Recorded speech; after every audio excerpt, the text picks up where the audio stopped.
This is the best way to live stream. Unannounced, with no forewarning or preparation or anything, and the CPU's getting hot again, and I don't know if the sound works.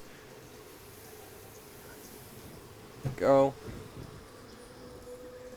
Oh. Let's see. Twitchy twitch. Great, so that is unusable right now.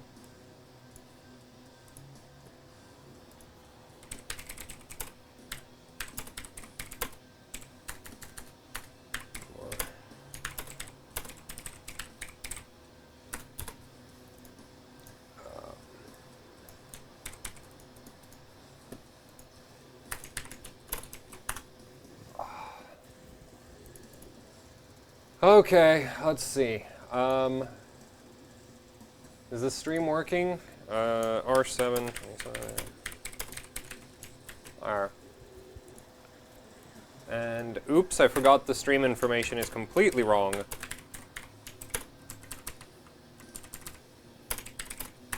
This is what happens when I start live streaming out of just like, well, out of nowhere. Like I didn't, like if you're annoyed that I didn't announce this live stream, I didn't know I was going to be live streaming until I pressed start streaming, so yeah. You're not the only ones who are annoyed that this is an unannounced on LN2. There we go. Update information. Done. Now we have a stream that's actually labeled correctly. So somebody already says LN2 is going to be fun. Yeah, the CPU's fun. Windows isn't. We're on, like, I'm running on Windows 10, so none of the scores I get today are going to be legal for HW bot. But basically, I'm so bored and so tired of fighting Windows to work. I just kicked the camera. Sorry. Wait. Let me. No, doing that wrong. Oh yeah. So there's current. There's temperature. I don't know if they're actually legible, but that's where they are. Also, that is totally in the way. Okay, wait. We're just gonna. Well, since the camera's there, I can just dangle the hard drive off the desk. That'll be fine. I can't kick that because I'll kick the camera first, and I just did that again. Oops. Okay, I need to grab some more LN2. Right now, the CPU's at like 5.4-ish gigahertz, I think.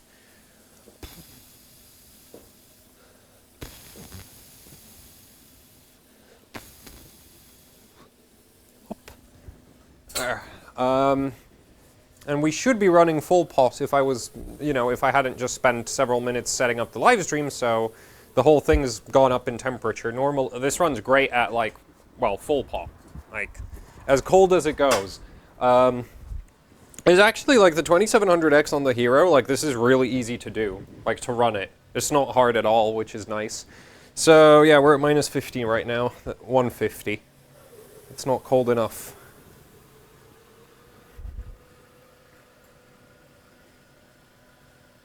$165.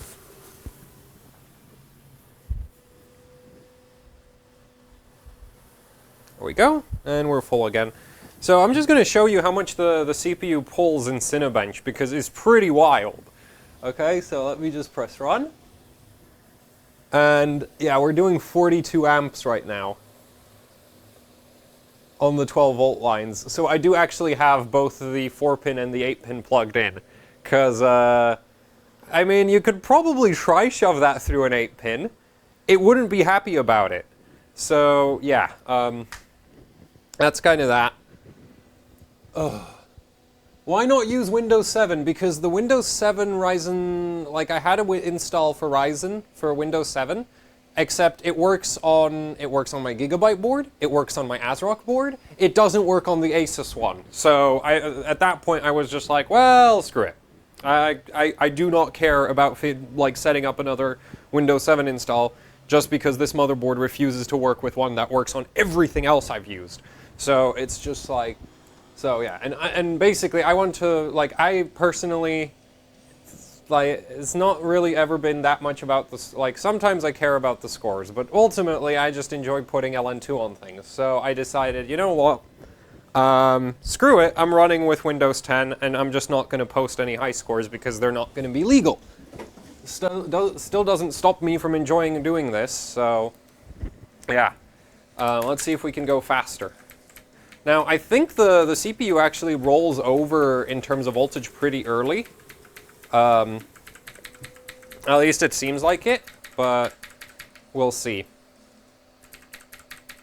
Because I've had it all the way up to 2 volts and that actually was worse. Like, it goes backwards if you shove too much voltage into it. So yeah, we're at 5.4 gigahertz, 3600 megahertz memory. The memory timings aren't the absolute lowest thing they can do, but it's just a basic sort of, you know, aggressive memory setup, relatively. I could probably drop the TRFC a bit. So, yeah. So basically what I've noticed so far is that the key to more core clock past sort of 5.3 gigahertz is not core voltage, it's just this PLL right here. Just keep shoving more volts into that and it keeps going faster, so let's go to that. And I already checked like the preloaded profiles on the board. Which is how I know that the PLL voltages is so important, because those profiles actually use a lot less core voltage than I do, but way more PLL, so. There we go.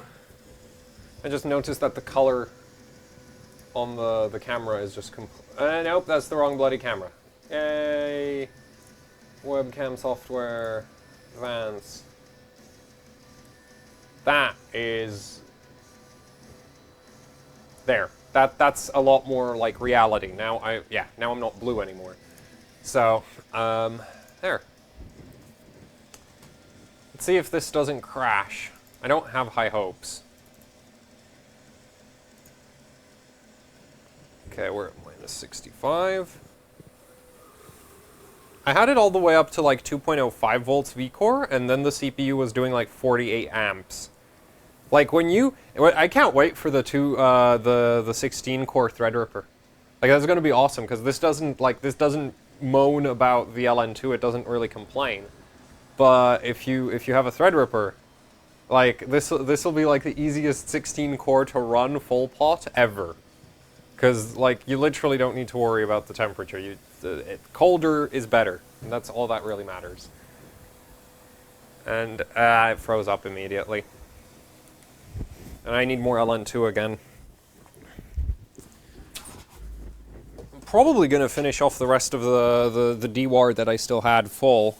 Which, well, it wasn't full. It was relatively empty when I started. Well, it was a bit over halfway.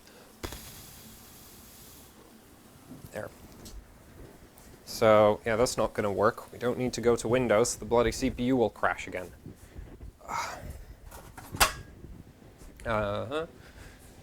What's the goal? Today, I'm just basically just testing. And there's no real goal. Because none of the scores are going to be legal. I'd be happy if I saw a 2500. That'd be neat. Because that would mean if I did bother to set up Windows 7, then I'd have an easy 2500 score available to me. Let's see. I'm going to keep the BCLK high. Let's try that.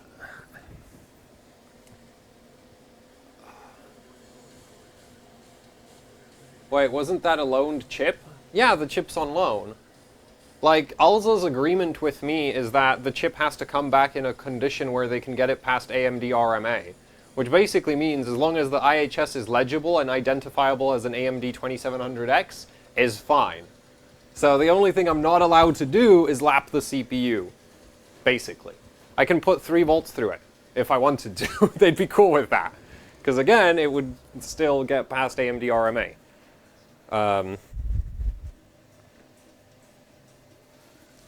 And if by some chance it didn't, then it's just like they'll eat it.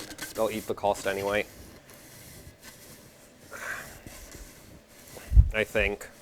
I don't know. Basically, they didn't tell me I can't shove 3 volts into it. And the last time I had APUs from Alza as well, they were just like, yeah, do whatever. If they die, we don't care. So I think it's that if they can get it past AMD RMA. But it seems like they just need... Like, basically, as far as I'm concerned, they just need to get the chip back in a format that it's identifiable as a 2700X. So, yeah.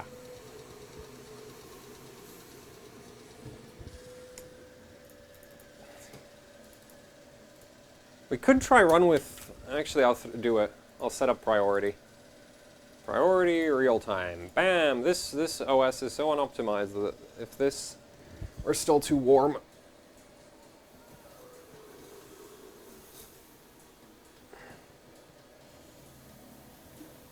Now it's full.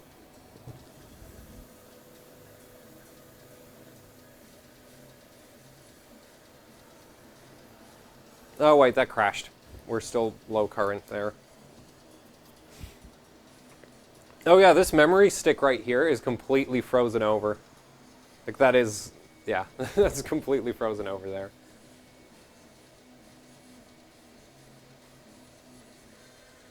What is it with me and live streaming in the middle of the night? I have a bad, like my sleep schedule is just royally messed up, so.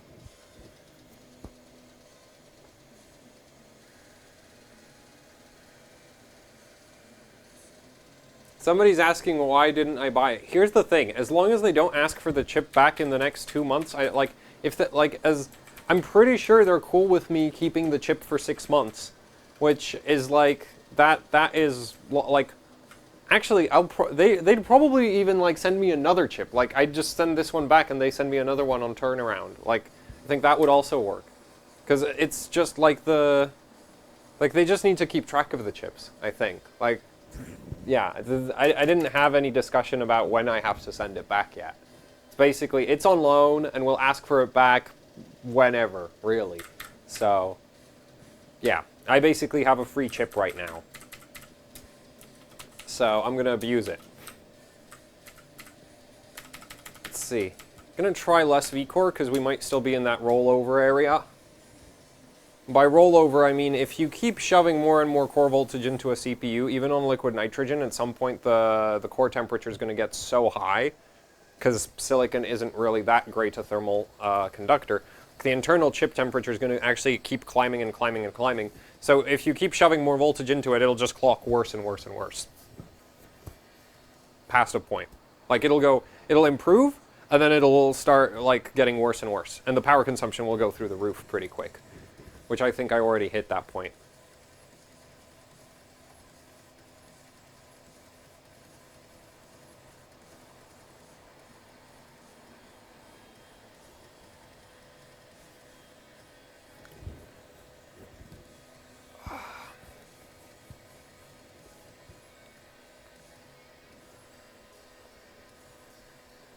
I'm happy that this burns through LN2 quick. I won't have to feel bad about it like wasting away in the tank.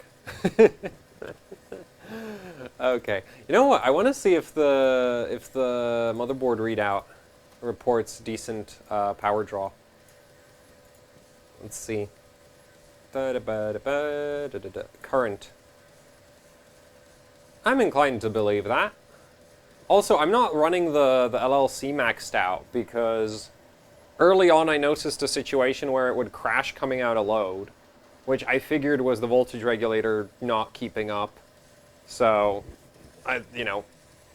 you give yourself an actual load line slope instead of just a flat line, and the voltage regulator then doesn't have to work as hard when the load transitions, because it'll stay in regulation, and it's less likely to start ringing and stuff.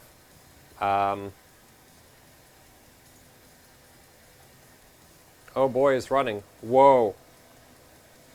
Oh, I think the current sensor doesn't go higher. Cause that's let's see. 1.8 volts, 200 amps, what's that?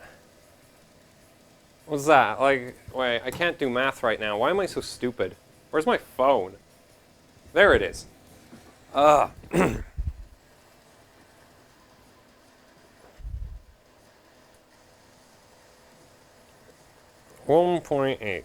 Wait, no, we're at like 1.9, aren't we? Yeah, we're at like 1.9 times 200. That's a 380. And we had... that might have actually been accurate. I'm surprised it was so constant, though. Anyway, if we run that... Well, let's try... This turned off, didn't it? Yeah. Okay, let's try real-time priority. I'm going to need more LN2 again. This burns LN2 like crazy.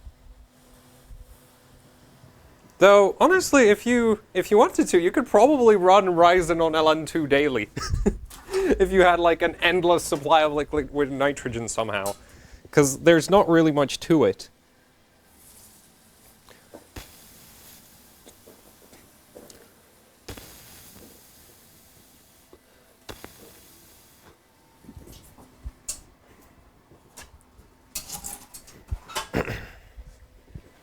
Though, from what I've read, apparently Ryzen still doesn't like the... I think it's like... Well, no, from what I've seen, apparently it still doesn't like the minus 60 to 0 degrees range.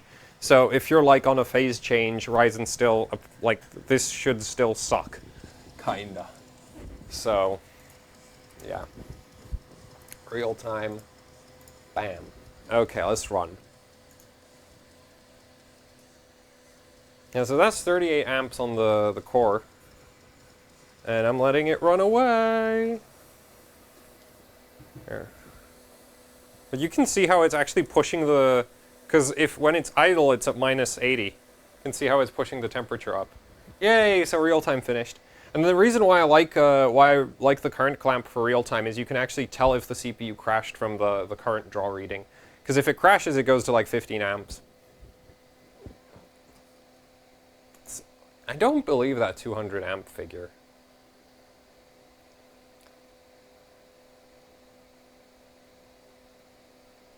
I really don't. Like, it seems a tad, because we have what? We have 38 amps going in at 1.2 volts. That's like 38 times 12. It's 456. So 456 divided by 360. No, oops, idiot. 360. Actually, no, that's fine. That's realistic. Like, as long as the VRM isn't somehow doing over 100% efficiency, I'll trust it. And this is holding about right, especially considering I'm not taking into account the SoC current there. Anyway, let's rerun, just to see if it might not improve, because Cinebench has a tendency to... Well, actually, fun fact, the Cinebench, I think 15, or some version, basically your score up here can only go up. If you run the program and your score goes down, it'll still display your old score. So if you just keep rerunning it, it'll go up over time. And I figured that out when I was intentionally, like, messing with some... Like, I'd put the... Like, I'd intentionally slow mode the... Like, I was messing with something.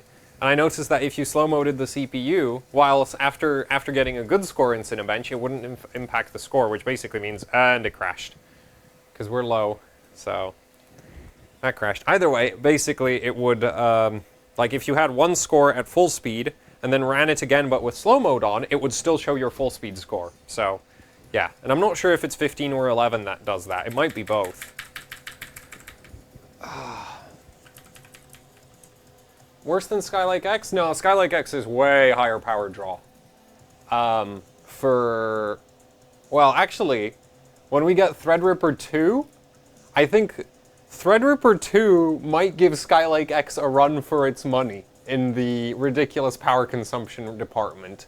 But the 8-core is, this is, well, like... Actually, I wonder about that. I don't think the 7820X would pull as much as this. Now that I think about it. Like, because the 7940X, I was having a hard time getting it over 50 amps. I might revisit that, maybe. I'm not sure. But the 14-core was doing like 50, so the 18-core would do like, what, 30?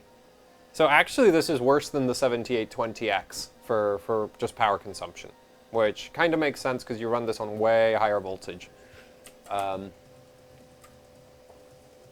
And similar clock speeds.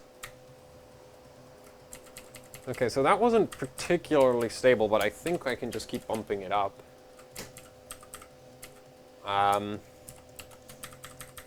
Let's try even less core voltage, going backwards. Because as I said, earlier I had it all the way up to 2 volts, and it was actually failing clocks that it was doing at like 1.9, so... Pretty sure I rolled over pretty quick. That's fine.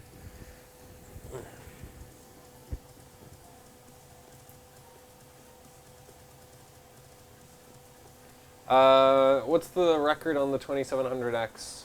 Actually, we could do it might be interesting to do a max frequency attempt. Though I'm gonna do it my way and turn off all the cores. Because, honestly, it's like, the world record for max frequency, which is like 8.75 gigahertz or something, that's on 1 core.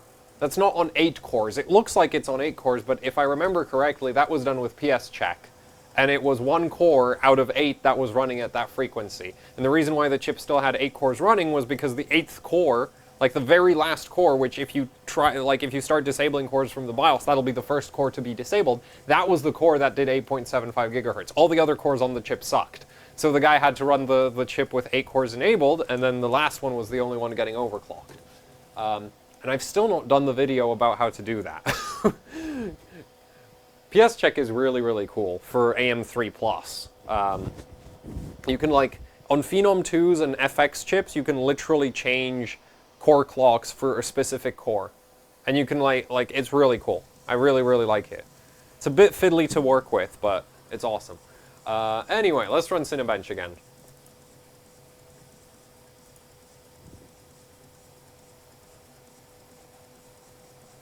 Okay, that crashed again. I kind of suspect this chip might be maxed out. Guess we could try a bit more vCore again.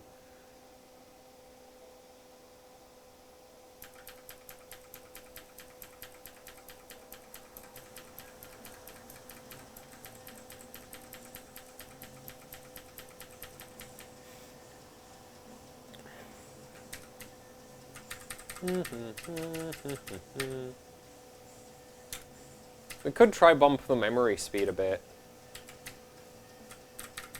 There's a lot of options. Let's try 1.9. I really want to max out the core first.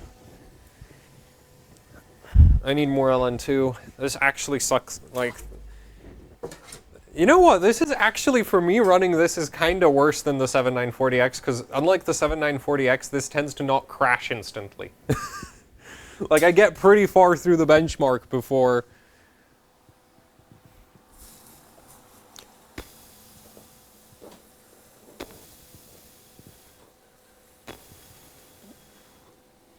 Like, I get pretty far through the benchmark before it crashes, so... And the benchmark I'm running is really short, and really hot, like, Cinebench is hotter than Geekbench, which is what I did on the 7940X most of the time. So this is burning through more LN2, I think.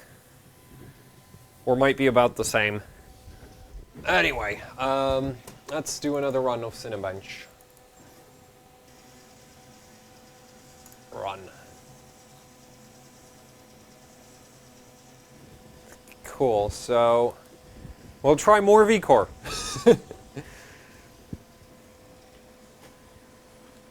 How long were you working on this before you started the stream? I don't know, like an hour, 30 minutes? Not that long. Like, I only got to like 5.3 gigahertz before I decided, you know what? I might stream this just because I got the current clamp on there and I was like, whoa, that's a lot of current. I think people might want to see that. And yeah, that's basically how the stream started. Like, ooh, that's 48 amps. That's impressive. And then I was trying to figure out how to turn it into some kind of content, and I'm like, it would be a really lame YouTube video. And honestly, I just prefer the stream format for a lot of stuff like this. So yeah, that's how we got here. I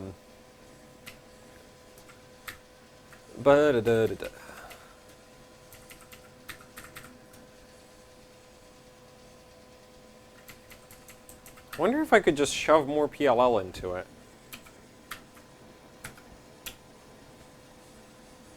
It totally works. Ah.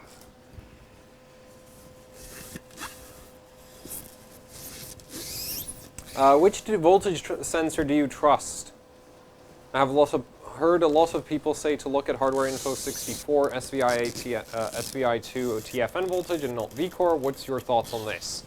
Depends on the motherboard. I think I showed this with my video about how to overclock on the Gigabyte X370 Gaming K5.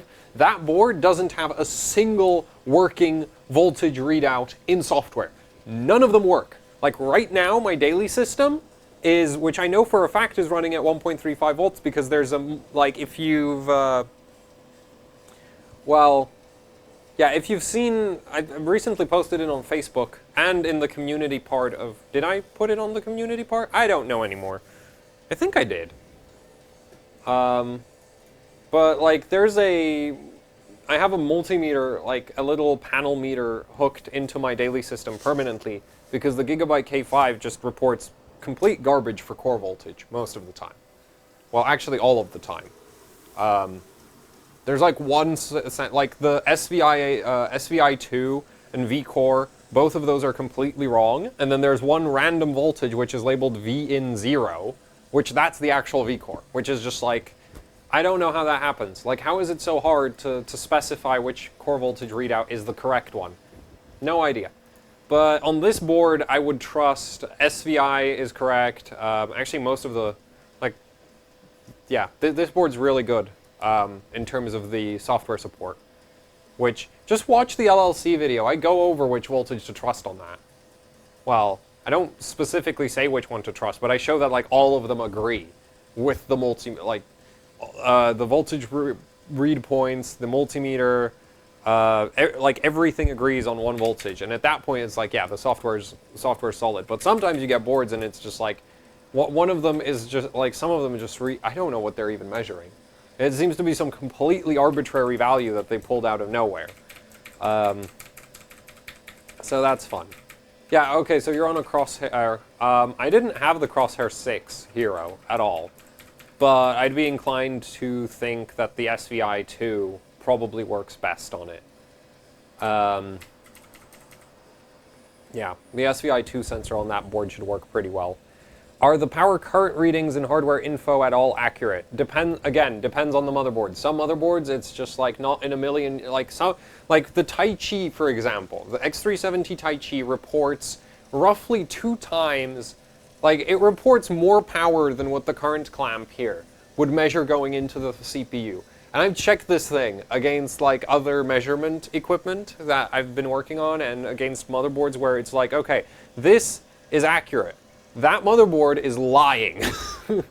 Because it would report, like, 250 watts power consumption on an R7 1700 when there was 170 watts going into the VRM, right? Like, the board's either violating the laws of physics, or it's lying about how much power it's pulling, which is pretty obvious. It's lying. But yeah, in some cases, the board's just... The power readings especially are pretty... like, those are generally the ones that don't work, because they're the least important ones. As far as the board designers are concerned, the most important one is the VCore, right? Like, the voltages, those are kind of important. How much power the CPU is actually pulling, not that important. So that tends to be all over the place. I mean, AMD GPUs don't even monitor board power consumption. They just measure core power consumption. That's the only one they have sensors for. And before the GTX 500 series, NVIDIA didn't have any power monitoring on their GPUs at all. Well, aside from what the main voltage controller had. So, like, yeah. Power monitoring in software has a history of being inaccurate, and even now is inaccurate because just nobody cares. Nobody really cares that, but like up until recently, nobody really cared that much about having it accurate. So, yeah. Like, NVIDIA got the power readings for NVIDIA cards. Those are accurate because NVIDIA's like, yeah, we need to rein in the power consumption. We need to make the cards very, very power efficient, and so they finally got some power measurement circuitry that actually bloody works instead of just going like, yeah, we'll rely on whatever. And I think that actually isn't working. I think there's too much PLL at this point. Let's try that.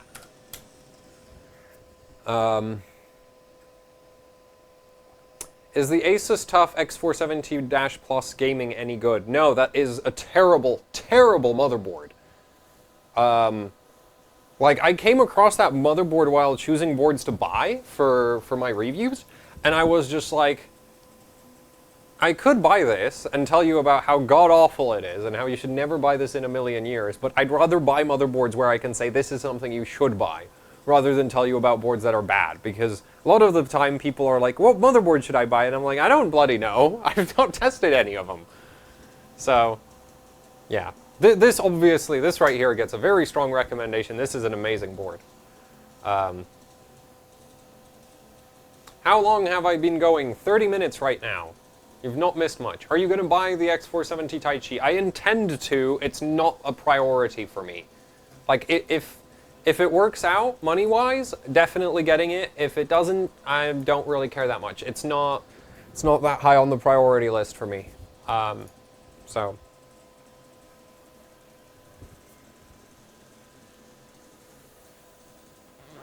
Ah, bloody crashed. Okay, so, I don't know, maybe still lower the V-core?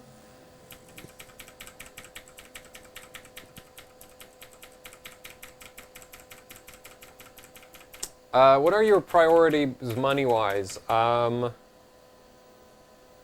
want to test some ITX boards, so I'm very interested in those.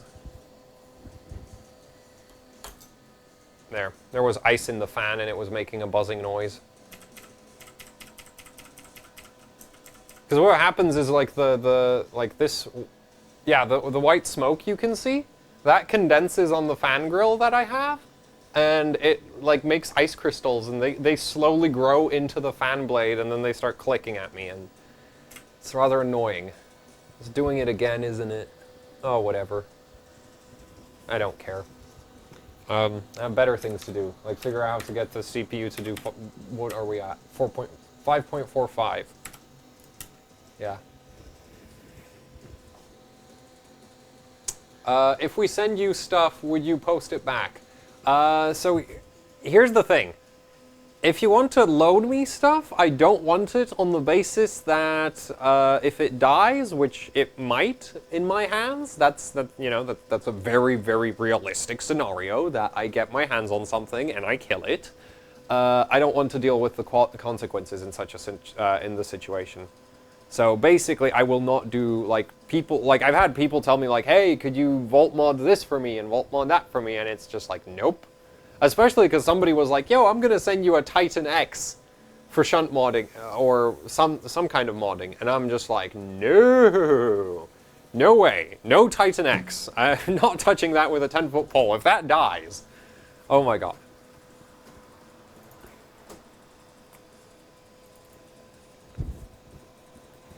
So, and otherwise priorities are, so ITX boards.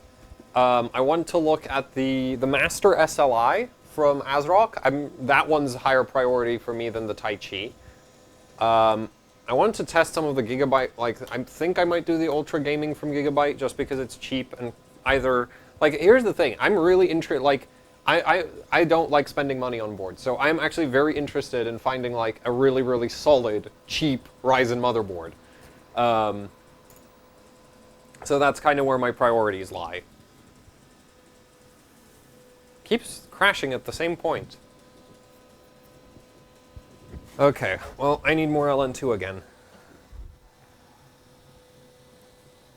I think it's maxed out. I honestly don't know if this chip is good or bad, or if I'm bad, or whatever. I think the chip is pretty bad.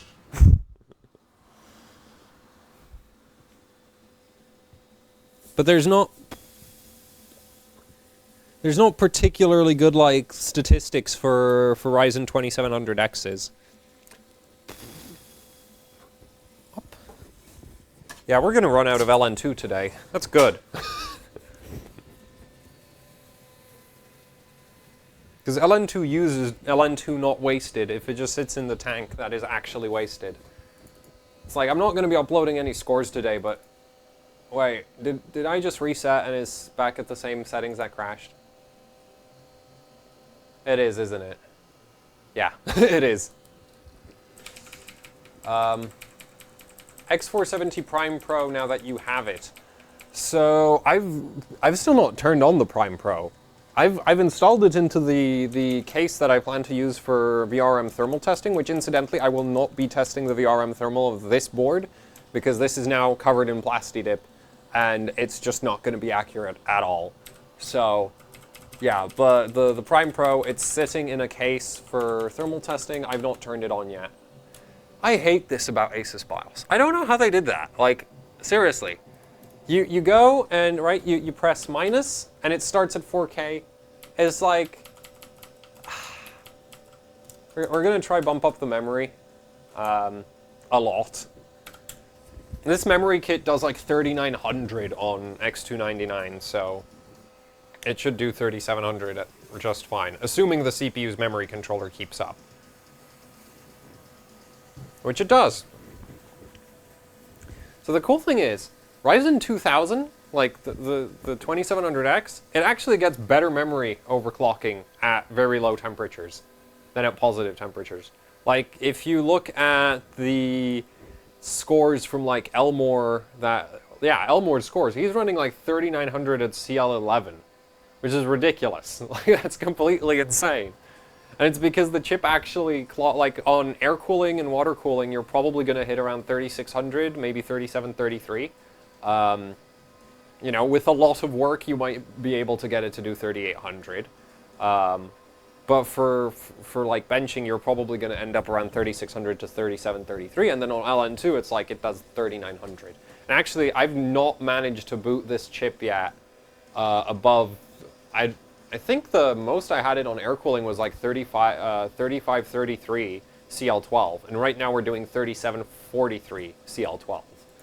So, yeah, LN2 is like the 2700X fixed basically everything that was wrong with, well, Ryzen 2 just fixed most of the problems with running LN2 on the first gen.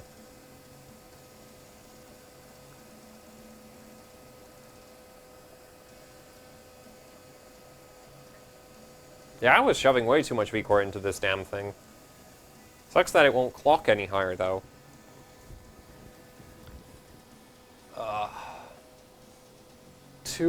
We're gonna do 2500, damn it. We're gonna do 2500. You know what I really wish? I wish HWBot made like a wrapper for Cinebench that was optional for people who want to run on Windows 10. Because it's just like, I don't have the patience to set up all these operating systems. Did it crash? No, it didn't crash. I'm an idiot. I set it to real time and forgot that it's not going to render. Yeah, no, if they gave me a wrapper which was like 10% lower scores, but I can run it on Windows 10, I'd be happy with that. There we go, 2500. I'm amazed. Ta-da! 2500. Because like, if they just gave me a way to prove that I'm not cheating, which I'm not, because I'm not changing VCLK while in the operating system, I'd be all over it, even if it cost me performance, like even if it lowered my score a bit. Damn it, that fan is full of ice again. Actually, I'll show you this time around. Wait. Oh. So, the problem is, come on, let go. There. So you can see that is ice buildup in the fan right there. We need to, it makes an awful clicking noise. Well, no, buzzing noise, because the freaking, there we go, free that.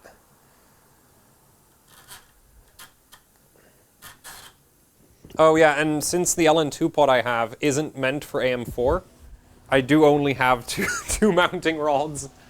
So that's not ideal, but whatever. Let's see if it'll, should I save this? It's not legal, but should I bother? Should I not bother? It's saved, it's going to be part of the live stream upload. That's good, that's proof enough for me.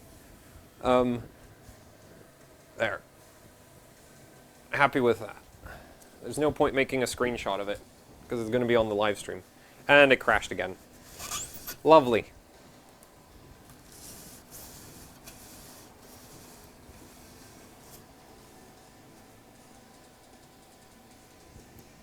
Well, we actually have 100 viewers?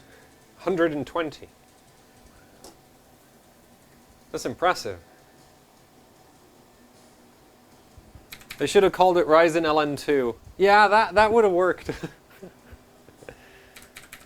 I really want to get a Threadripper 2000. Because, like, this is so easy to run on liquid nitrogen, it's ridiculous. And if I could run a Threadripper like this, that'd be incredible.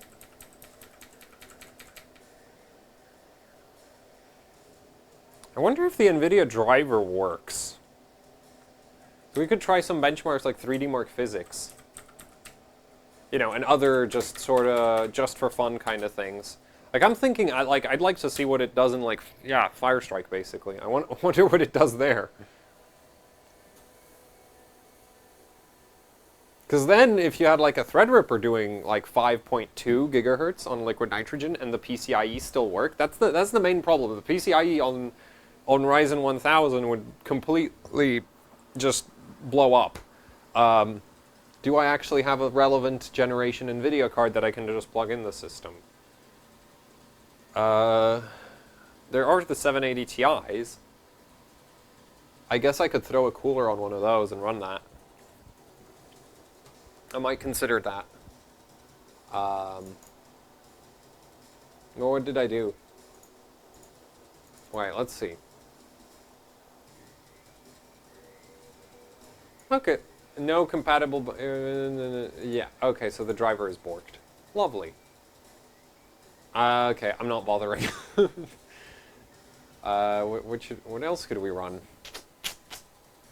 Ooh, I want to... you know what I want to know? How much power will this pull if I run IBT? Just for fun. Yeah, all the threads.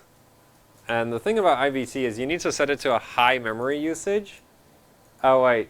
Right, actually this is not going to work. Okay, so that's not going to work. So the problem with IBT is it actually needs to use like a lot of RAM to get really, really hot. It's about 20% more power hungry than Prime 95 on peak. Prime 95 runs like I was testing this because I've built a little, like, something to replace the current clamp that's like way more awesome and way more accurate and way better in every way, shape, and form. I was testing that out. And basically, if I ran Prime 95, the CPU power draw into the motherboard was like 200 watts, and it was just flat, and it would constantly do 200 watts. But if you run IBT, it would like cycle between like 150, 200, and 240. So it would like, yeah. So IBT is just absolutely insane when you set the memory usage high enough. But I do want to see Prime 95. It's probably going to crash really quick. Where did I put it? There we go. Small FFTs. And 42 amps. Impressive. Wait, don't tell me this is Prime 95 stable. That's ridiculous.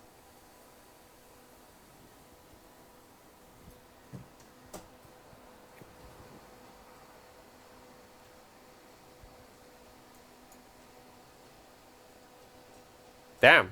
It's still not crashing. Neat. That is neat. Okay. Wait, I think I can run... I think X265 is legal if you have HPTE enabled.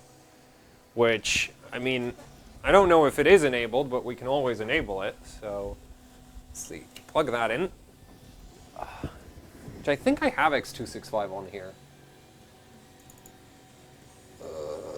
What? This PC. Oh, those USB ports don't seem to be working. That's fun. What about these? Yeah, those are working.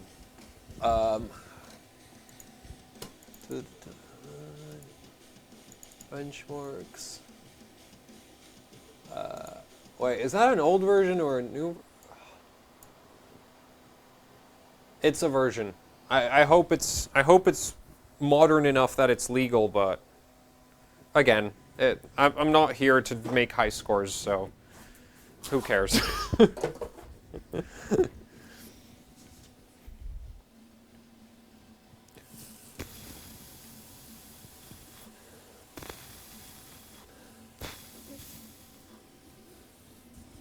Which X265 has a pretty impressive live runtime, if I remember correctly.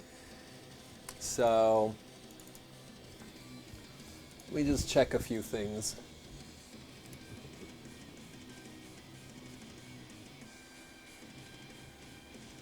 I've not yet run the X470 Prime.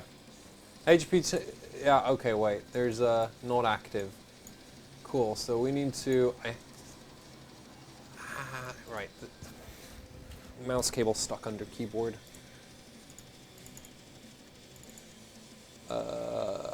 Where is it? Utility. Nope, that's .NET framework. Help. You know, it would have been nice if they, like, added a mention for how to enable, like, if there was just an enable button for the HPT. HPET. Because I know you need to tell Windows to run it.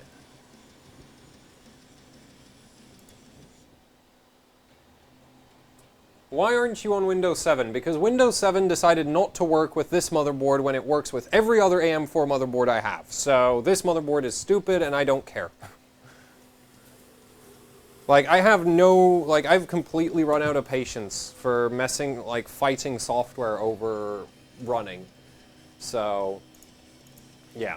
I'm basically not doing this for high scores. I'm just, like, I wanted to overclock something on LN2. And this happened to be the nearest victim I came across. And when I realized Windows 7 didn't work, I was just like, screw it, I'm still running it anyway.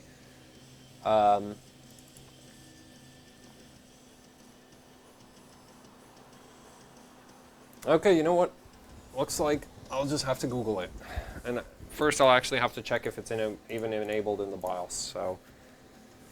Yeah.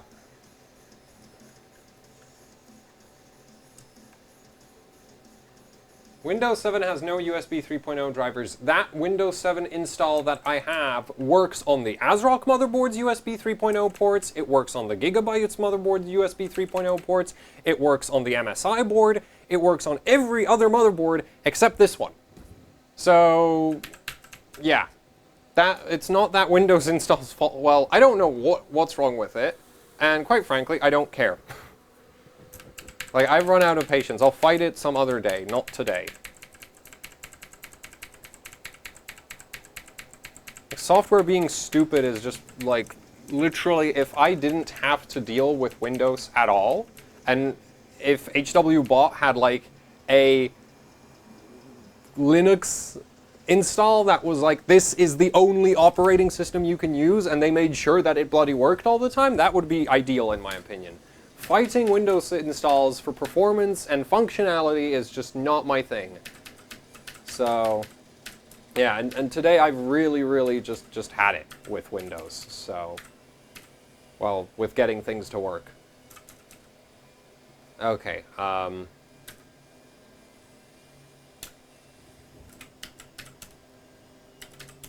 where would it be? No. No.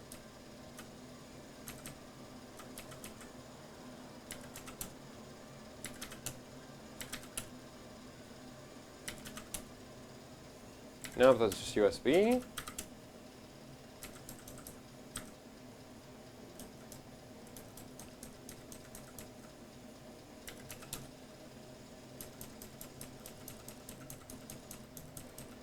Okay, no.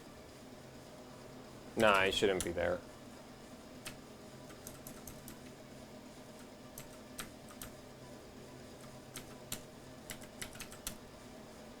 What? Where's... Alright. Damn it, it crashed. Oh, it's way too warm.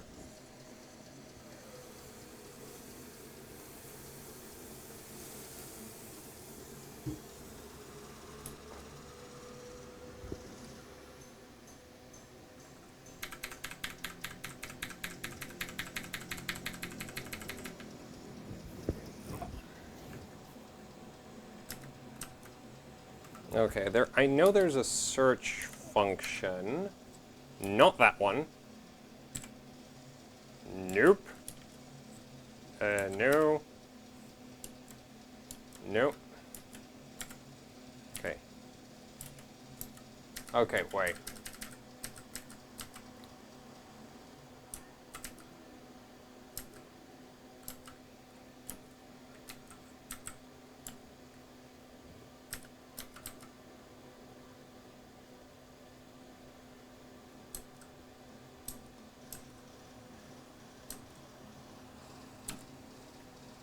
Oh, search, F9.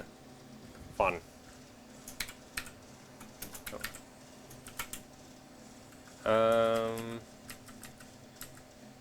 Okay. So now I need to use the mouse. That's... I hate the mouse.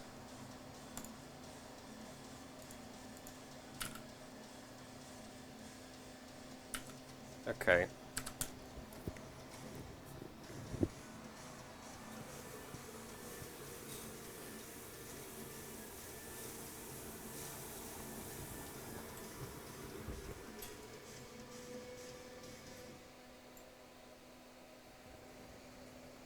Yeah, no, it's running.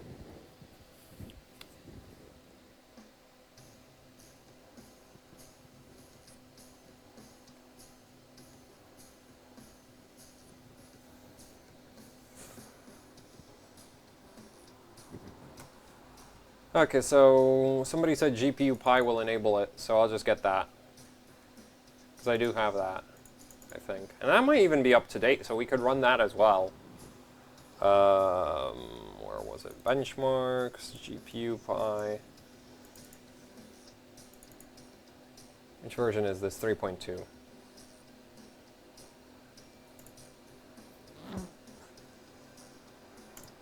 Okay, there we go. At least one benchmark that doesn't require a million workarounds to run. 3D Mark's good as well. Everything else is just like, new 3D Mark is good. Old 3D Mark isn't.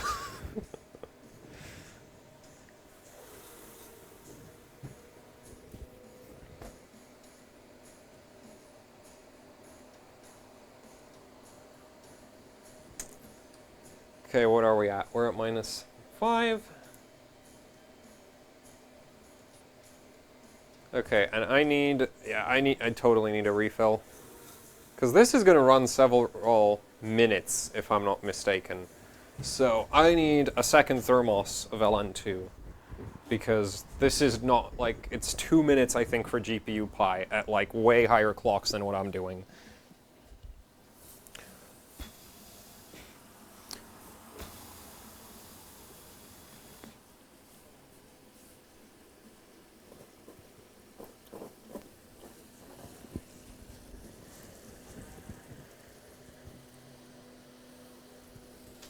Okay, let's refill this one.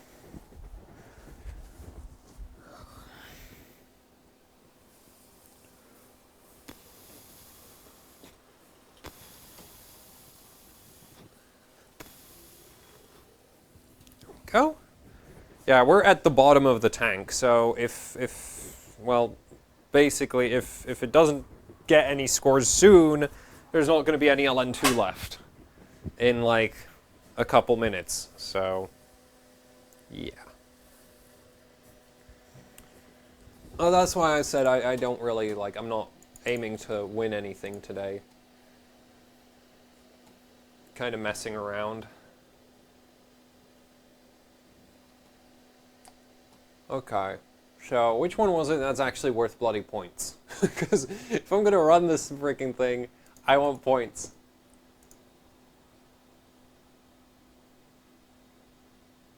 That's not worth globals. I need globals. Where are they? 4K. Oh boy. Oh boy, that's not worth running at all, because it's X265. Right, it's AVX accelerated. That's not worth it.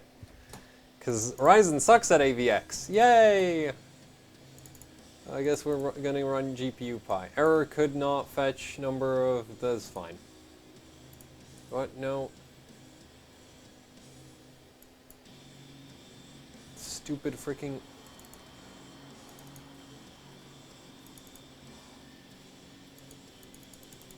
Error no connected. What do you mean? I just want to run it on the freaking CPU. Oh, wait. I don't have OpenCL drivers. God, I hate benchmarks. I hate them all. Okay, so X265 is not worth running on the basis that it's not going to be worth anything because it's AVX accelerated. So freaking Intels with like half the clock speed are faster. Yeah, that's exactly it. Lovely. I can't, well, Geekbench isn't worth running on the basis that it's not legal, but I am still interested in it, so I guess we'll do that. Can't upload the score, can still at least have a look at it. To see if once I do get a Windows 7 install that works with this board, if I'll even get anything. So let's run.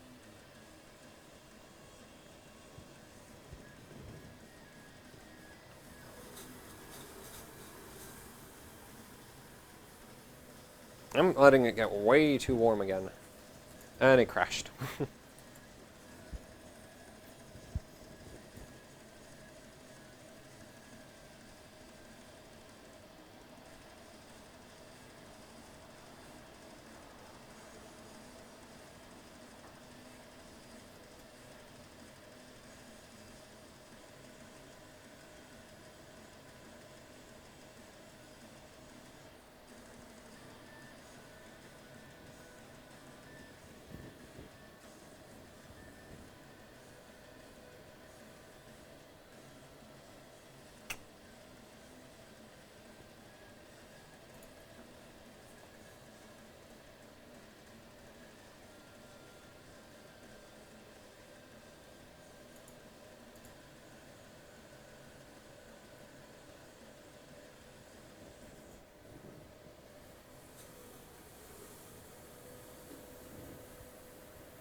Here comes Dijkstra. And we made it! Yay! Moment of truth.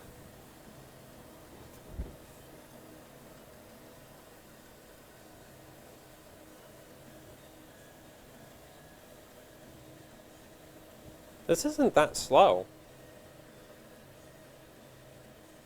Stream scale, stream ad, blah de blah, stream triad. Whoa. Wait, seriously? That seems way too damn high. Yeah, that is really freaking... What? I'm good at something? No way.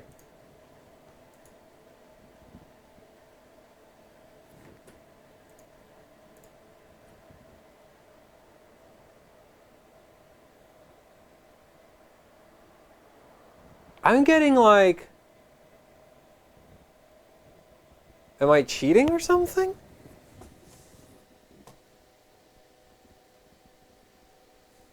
Like, we're not at 5.5, we're at 5, I'm at 5.4. Why is my score so bloody high? Oh, and right now, okay, wait. Power plan, our options, high performance. There, yeah, we're at 5.4 gigahertz. Why is my score so damn high?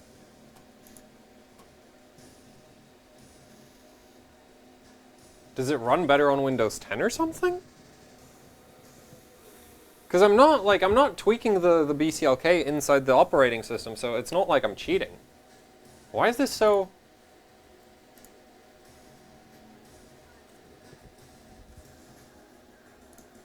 Am I like a wizard or something? How is...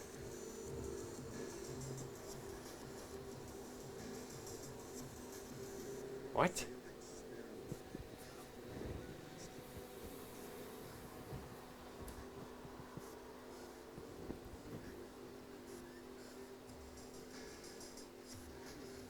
How the hell?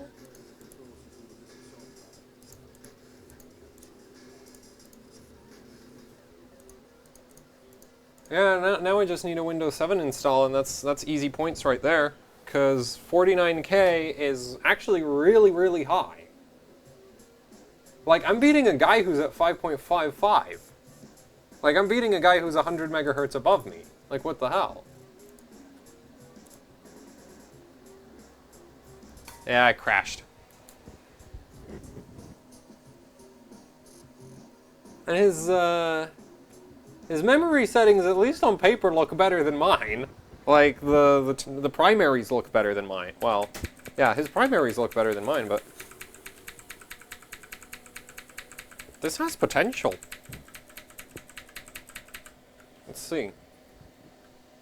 Now I just need a Windows 7 install that bloody works, and can go to town on that benchmark. Freaking Asus BIOS. Let's try that.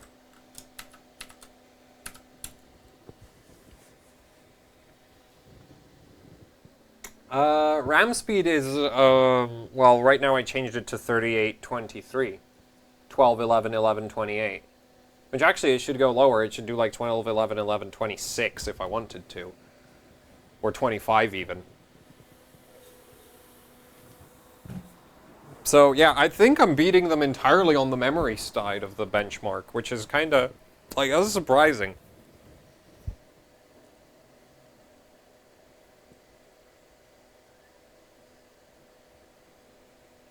Now I wish I had a Windows 7 installed.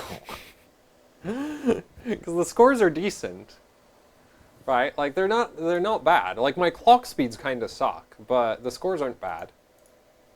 Like, 2500 is actually... Yeah, is up there. Yeah. So... And then my Geekbench is, like, insane, so I don't know what the hell is up with that. But... Well, now I have motivation to get a working Windows 7 install before the next LN2 delivery, which is still several weeks away. Because there's at least one benchmark that I don't suck at. Yay! Run. Okay, let's see. It's really, Geekbench is cool, right? Like, look at that. It's not doing that much current.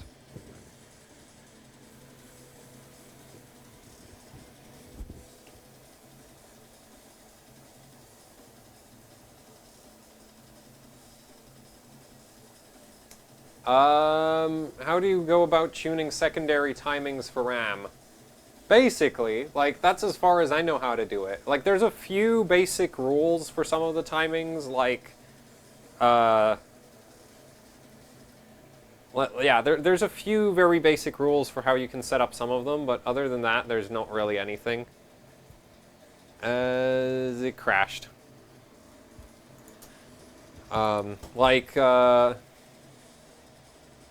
Like T4, there's no sense setting T4 low, like, well, it's not even like it won't post, it's just, I don't know, I'm really not that good at RAM overclocking, so basically, I just punch in a bunch of numbers and I'm like, yay, it works. I usually go from like whatever the motherboard auto sets and then just start working down.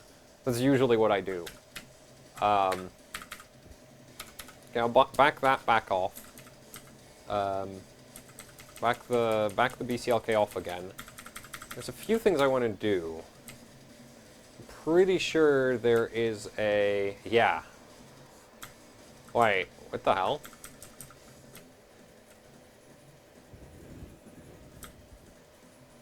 I thought there'd be a... What's it called? What was it? Why can't I remember? Bloody hell.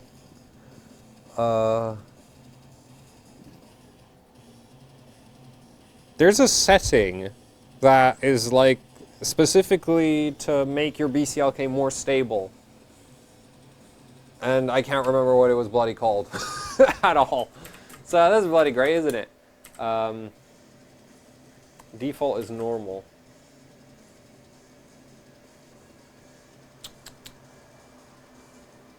I don't think that'll actually... Clock amplitude. Could help. Spread spectrum. That's what I'm looking for. There, I remembered. It's spread spectrum. But I don't think it's in this BIOS, because normally it'd be in this section. Like, somewhere in here. And I'm not seeing it. So, cool. CPU's warm again. Damn it, I can't see the monitor. There's so much smoke in here. Oh, this is empty.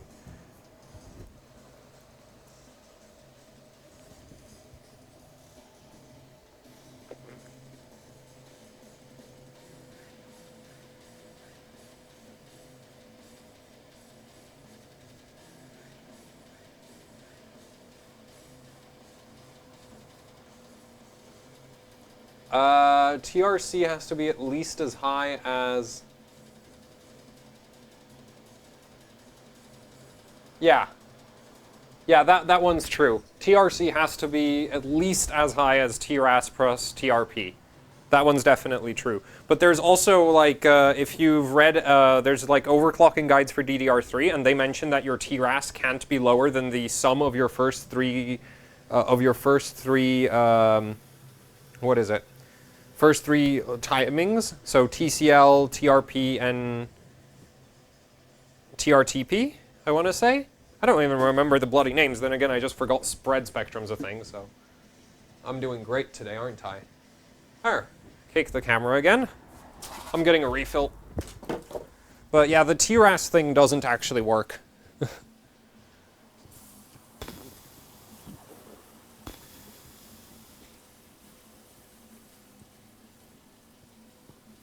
You can set pretty much whatever TRAS the memory IC you have, like, supports. There's, like, on DDR3 it does help with some memory chips to follow the rule, but with a lot of them it's just like set whatever. Especially the Samsung ones, you can just set it as low as it goes. At least for benchmarking. I'm not sure about daily stability, but benchmarking definitely, you just push it down. Okay. Geekbench. No, that's screenshots, damn it.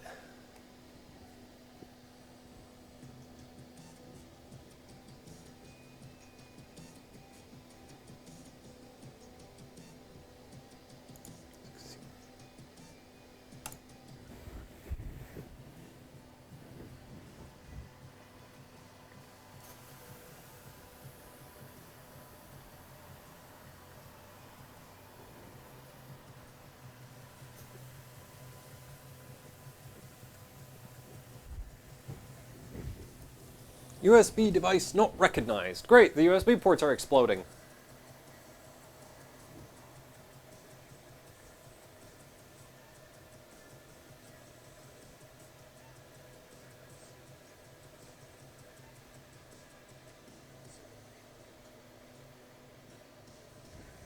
Here comes DFFT. And there goes DFFT. We made it. Yay! At this point it should finish. Stream scale, stream add, stream triad.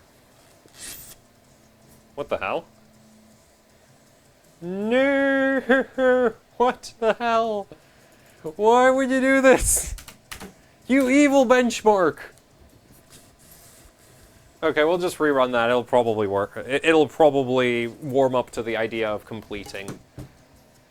This is empty again, damn it.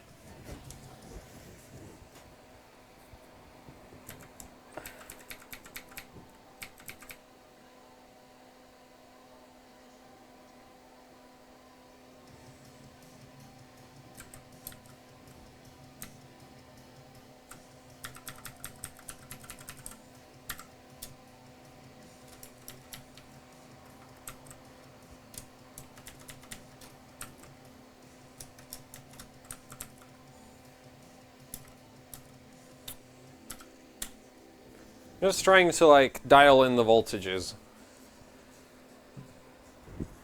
That way then I save a profile, and then when I get a working Windows 7 install, I'll just pull it all the way down to minus 180, because this reads minus 180. Not because LN2 is minus 180, I think this probe is just 10 degrees high. Actually 16 degrees too high, or something like that. But either way. Pull it down to minus 180, load up the profile, get my score, turn the system off. Yay! Well, no, I'll at least have a decent starting point. Okay.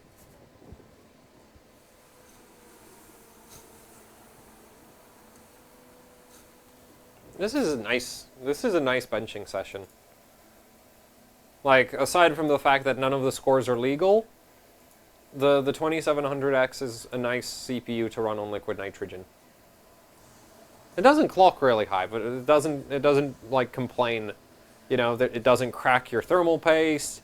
It doesn't cold bug. Doesn't cold boot bug. The memory clocks higher and higher. It's great. It's awesome. It's so nice when you don't need to do a damn thing and it just runs.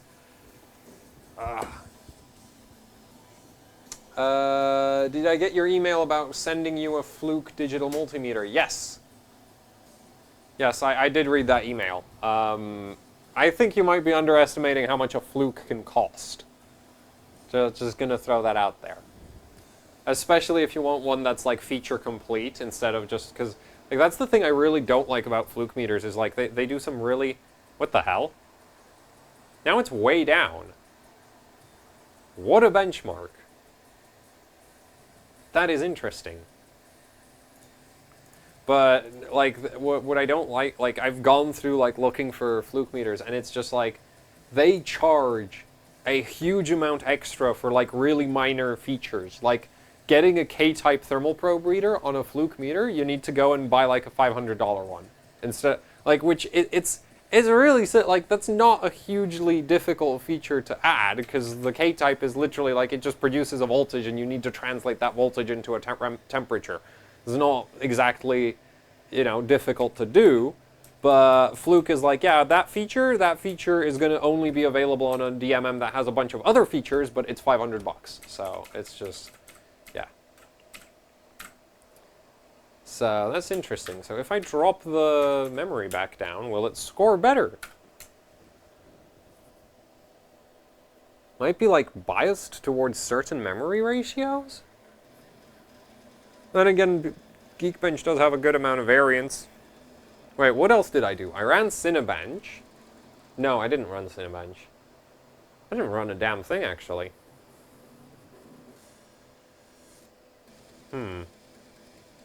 Like, still, the score wasn't that bad, but I want my 49,000.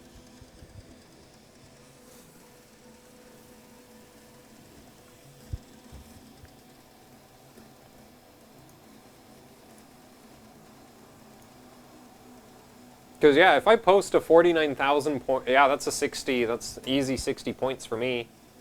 That's a win in my book. Let's see. I could throw process governor. I could throw real-time priority at it. There we go.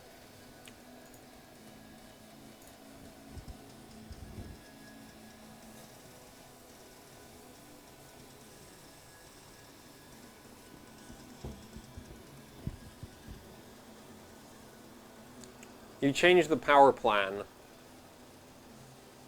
Could that be it? We can try that. But I don't think that should be it. If anything, the high-performance power plan should be faster. Just because, like, there won't be any of the...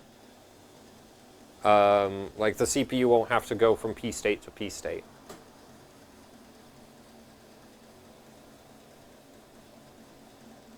DFFT... Also, if it's related to the Windows 10 power plan, I wonder if, like, Windows 7 won't score way worse. Come on. Where's my score, you stupid program?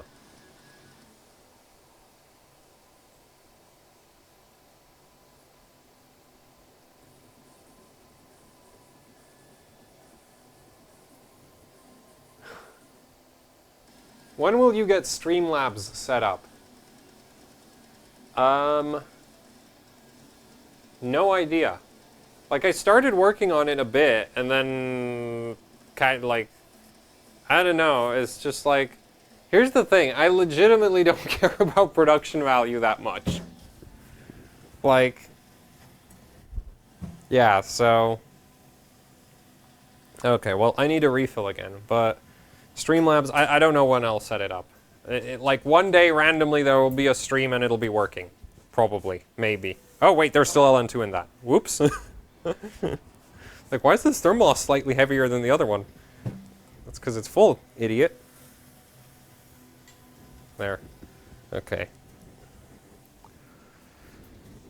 Pretty sure this is the last of the LN2, though. Also, that stupid thing crashed, so we can just hit reset.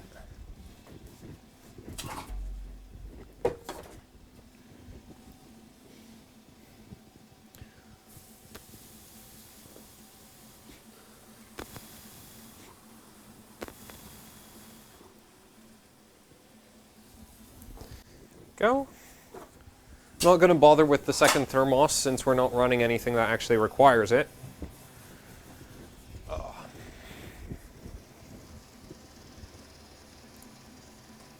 But crashing on the benchmark finishing is really annoying. Okay, so we need to wait for the processless to start up. Yeah, when displaying some numbers is more intensive than the benchmark. Exactly. That's when you know you're running a good benchmark.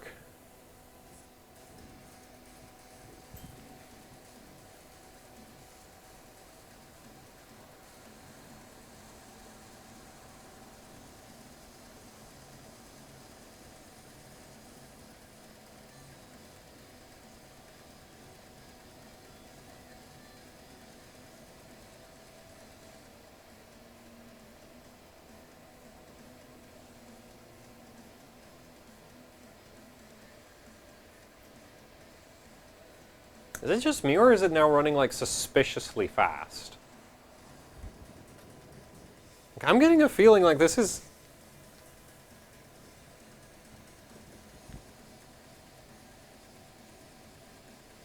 Yeah. Yes, it is.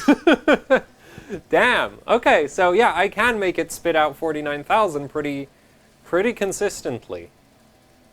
So what was up with that? Okay, so let's see. I'll go back into the BIOS and bump up the memory again, and we'll see what happens. Because that is really odd. Like, it could actually be that on that higher memory ratio, the motherboard config... Because I don't have all the sub-timings set up properly. Like, I've not fixed them yet. So it might be that when I change the frequency, the motherboard actually screws up all the sub-timings.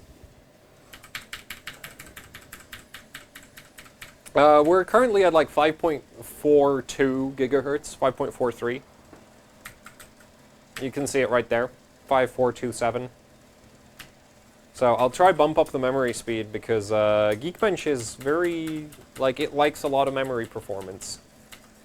So we shall see if that will work.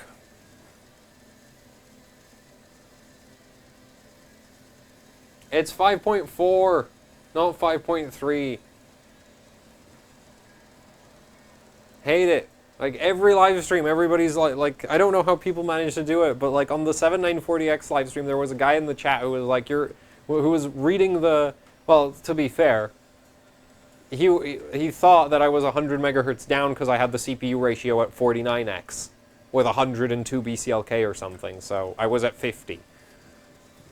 So, I was at 5,000 megahertz, not 4,900, but... Yeah, it's at 5.4, not 5.3.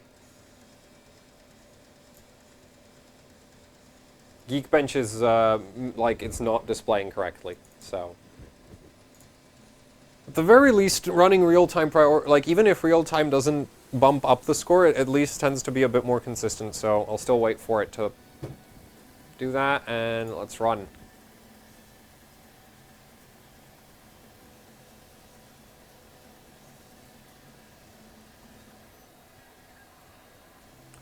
At Buildzoid, my popcorn is ready. Feel free to start destroying your hardware. Generally speaking, I don't kill things that are on LN2. Well, no, that's not actually true. I kill GPUs. It's CPUs that just sort of... well, no, I murdered a bunch of the APUs with, like, various stupid mistakes. But... this chip is tough. I believe in this chip. The chip doesn't believe in me. The chip must be going like, this guy's an idiot. He's running on Windows 10. 49.2K. So there. So now it's going up again. That's interesting. Also, keep in mind, Geekbench has like a 200-point run-to-run variance, so... Actually, more than that, probably. Like, it's not a consistent benchmark, so just because it just spat out 4.9K, 4.92K, and before it did 4.9, doesn't mean we're actually that much faster. It just means this performance hasn't gone down, which is what I was checking.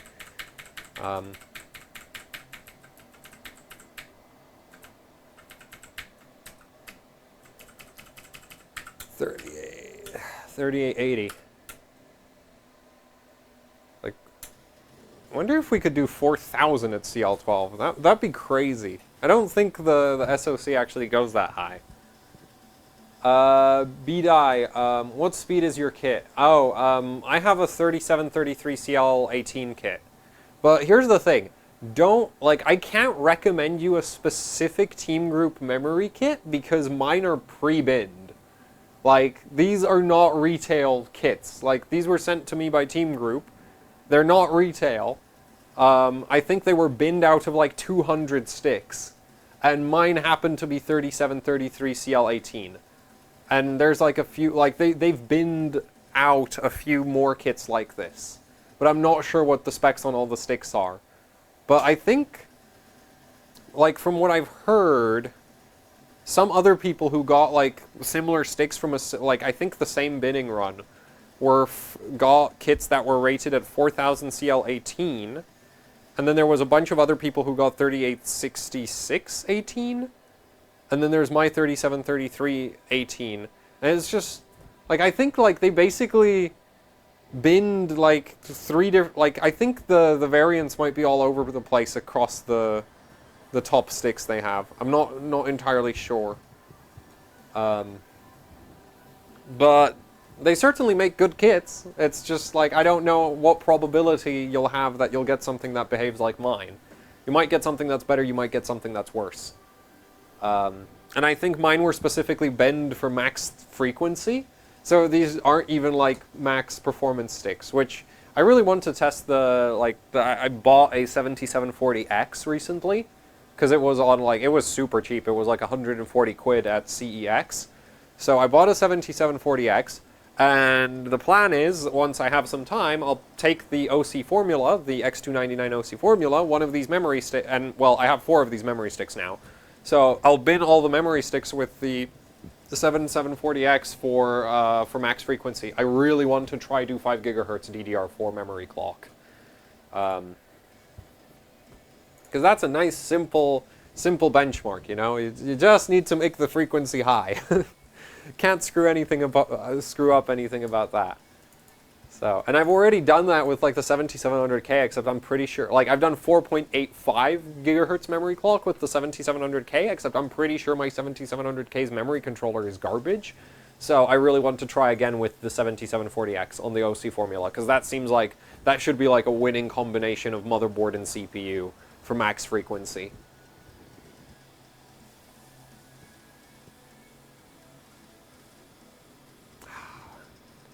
Full pot benching is so nice. You don't need to worry about a damn thing. Actually, earlier today I was making a sandwich while running benchmarks. Admittedly, I wasn't, like, the benchmark wasn't actually running while I was making the sandwich, but I was, like, doing stuff while making the sandwich, so, yeah. Full pot is nice. Would you rather get a 4133 CL17 kit or a 4700 CL19 kit to run around 4000 with good timings?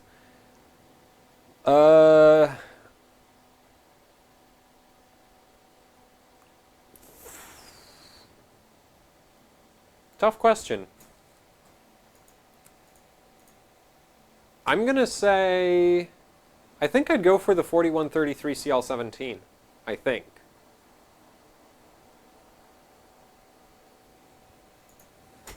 Run that again, I need to refill. And I'm rerunning it because, as you saw, the score went down, and I just want to make sure that that's actually the score going down and not the benchmark being dumb.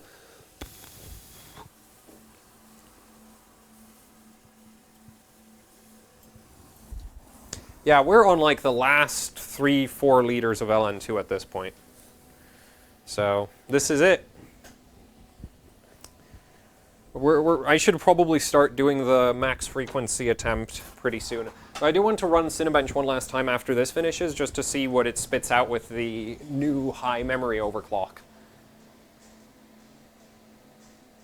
This looks like it's running really slow right now.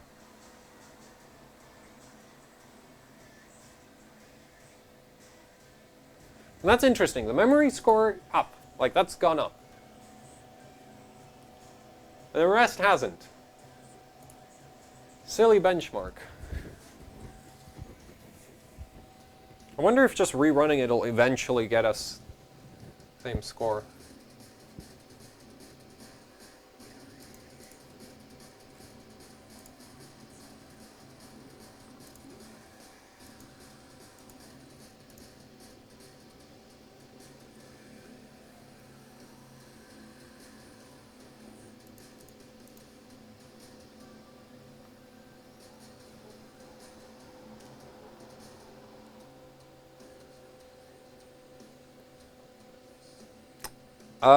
CPU's on, what is it at? Is it like 1.9? It's around 1.9. It's like 1.89, like 1.875, I want to say. That just crashed. Probably because it ran out of liquid nitrogen, so that's great.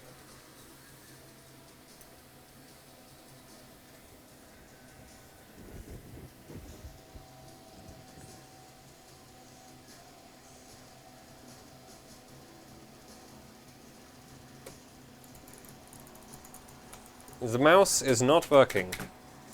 That's great. Keyboard works. Mouse doesn't.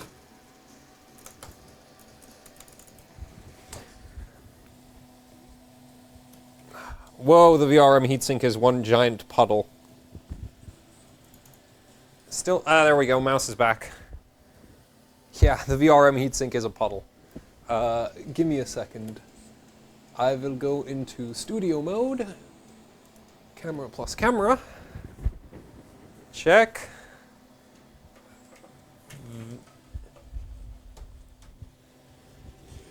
Yeah, okay. Check that out. That is currently the VRM heatsink. That's why the motherboard's covered in Plastidip, because if that got on the bloody board, that would not go well.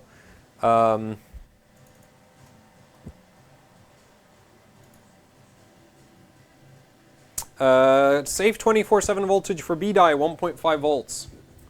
That's consistently, like, all memory chips, just run them at 1.5 for daily.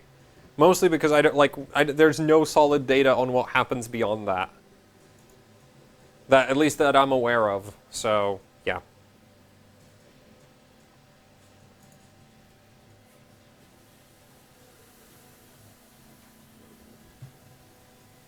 Run.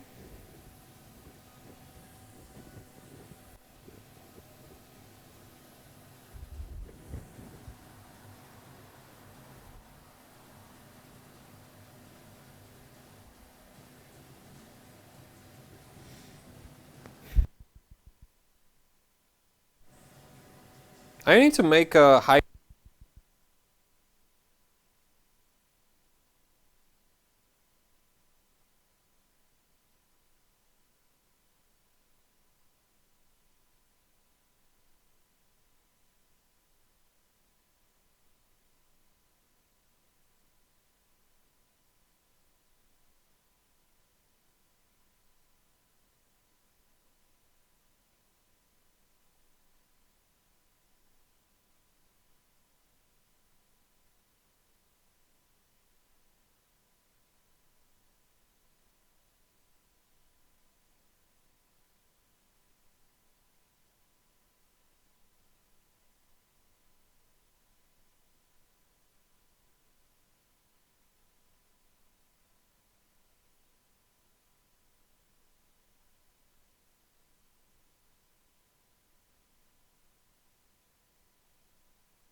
Okay, there's a mic. I'm on a different mic now.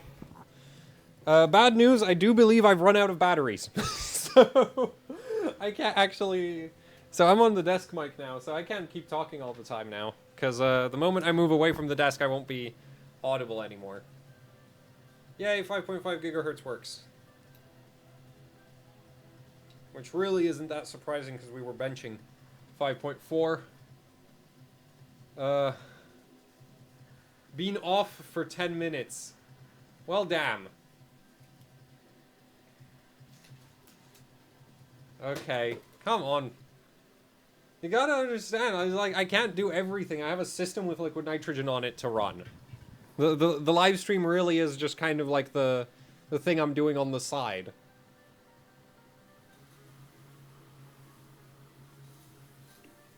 So either way, I've decided I'm going for max frequency at this point.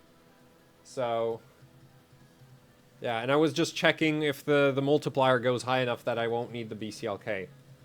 I can't remember everything I said. So I can't go back in time and tell you everything you missed.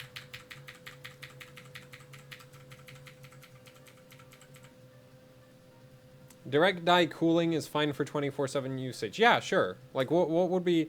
Like, if you have a... Yeah, like, direct die cooling for 24/7 usage is fine. Like, the main problem with direct die is the first time you try to install it. Like, that's when... Like, when you're installing a direct die cooling system, that's when all the stuff gets screwed up. Once it's installed, you're fine. The installation process is the murderer. Let's go... You know, 1, 2, skip a few from 5.5 to 5.7. Here we go.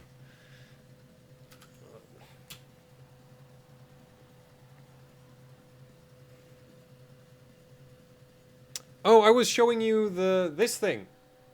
Wait, that was actually in the time when the thing wasn't working? Oh, you gotta be kidding me. Anyway, so this right here is a current monitoring extension cable. There's a shunt resistor. Currently, this uses a 3 milliohm resistor.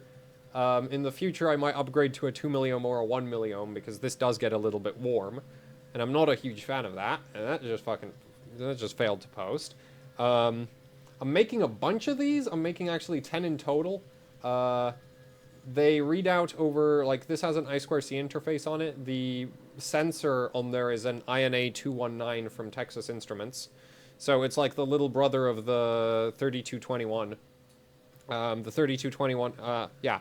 3221 is the chip you find on most high-end NVIDIA cards. Though some of them actually use the 219 as well. And the 219 is a single-channel device, whereas the 3221 is a... that's a 3-channel device. So that can monitor 3 different current shunts. This can monitor 1. Yeah, but I'm making a bunch of these little modules. Well, cables. And I'm making them for GPUs, for CPUs, for PCIe slots. I'm going to send a few of them to Gamers Nexus, and I'm keeping a bunch of them. And the cool thing is they read out over, like, I can just read it, since it's I2C interface for the sensor, I can just read it with an Arduino, and it's really easy to get a very fast, very accurate current reading in software with this. Because I've actually, like, when I've been messing with this, I had it all the way up to, I think, 50 microseconds between readings. So it was picking up current spikes that this current clamp would never in a million years be able to pick up at all. Like, this can approach, like, if you've seen, like, I think Tom's Hardware has them, but there's current clamps for oscilloscopes, which are, like, stupid expensive. Like, we're talking $800 for a single clamp, right? So those go super high frequency. This can go into those almost the same frequency ranges. So that's really, really cool, because this is able to, like, yeah, it'll be really, really cool. Because this can pick up on current spikes that you just, like, the current clamp will just completely miss. So, yeah. I'm really excited to get a bunch of those working. But this current one does get a bit warm with the 3 milliohm shunt when I shoved 300 watts through it. So I'm thinking of also making, like, extra high current versions, specifically for my live streams, because, like, here we were seeing 40 amps down these cables, so... Yeah, and also the issue is the shunt actually introduces a well, depending on how much current you're pushing, a potentially significant amount of voltage drop. So you need to use it with like a good power supply to start with, because if you use it with a power supply that can't hold voltage, then, well, after you add this, the voltage just is going to end up all over the place. Oh, we're really warm. I'm being stupid.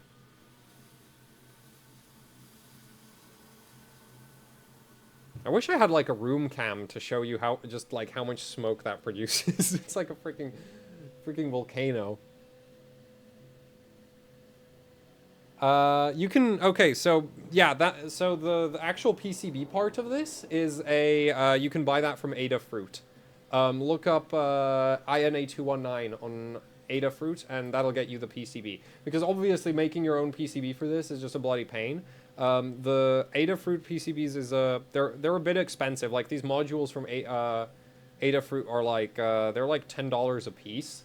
But the thing is, if you compare it to like building your own, like making it yourself, it's just like this saves so much time that I think it's worth it.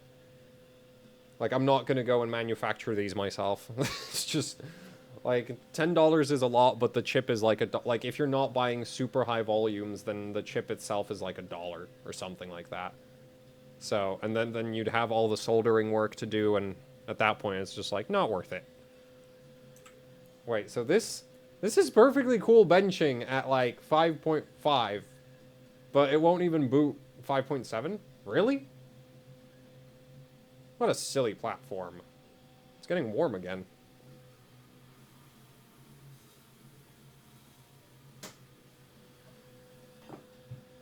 Okay, safe boot.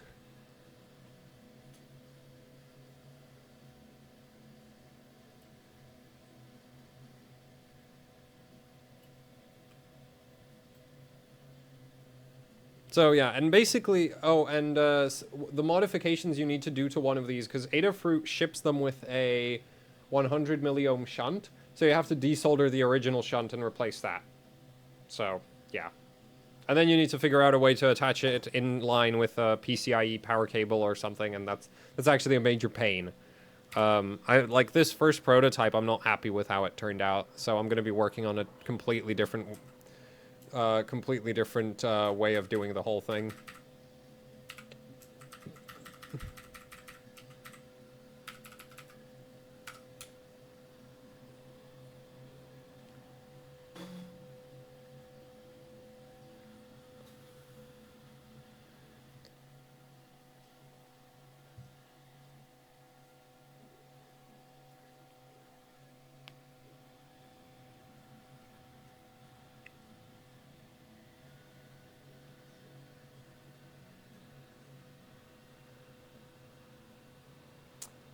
You're late. I'm wrapping up. I'm running out of LN2, so right now I'm just trying to go for max frequency. And that's not going that well.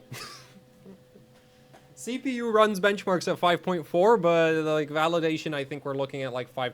Well, if I don't start turning off cores, I think we're not looking at 6 gigahertz.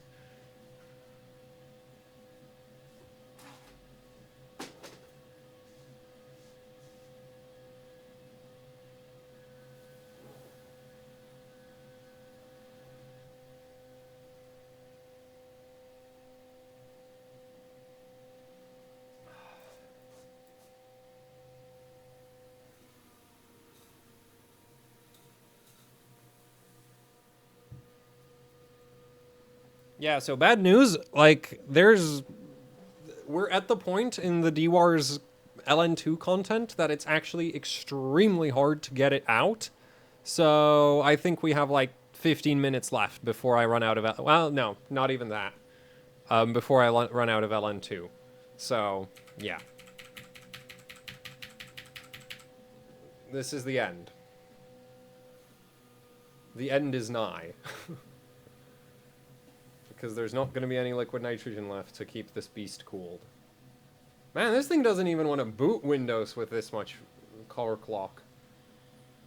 I think I have the core voltage too high again.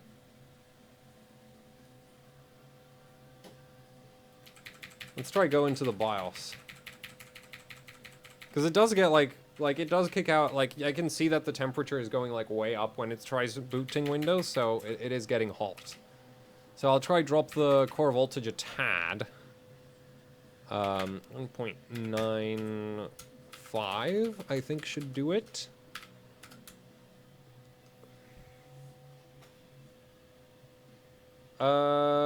It's fixed a delivery schedule because of cost. Basically, if I was ordering 1,000 liters of liquid nitrogen at a time, they'd have no problem delivering basically whenever, more or less. But since I'm not, they won't deliver to me whenever because they like, it doesn't make sense. Like, the delivery cost would be greater than the LN2 that I'd pay for, so...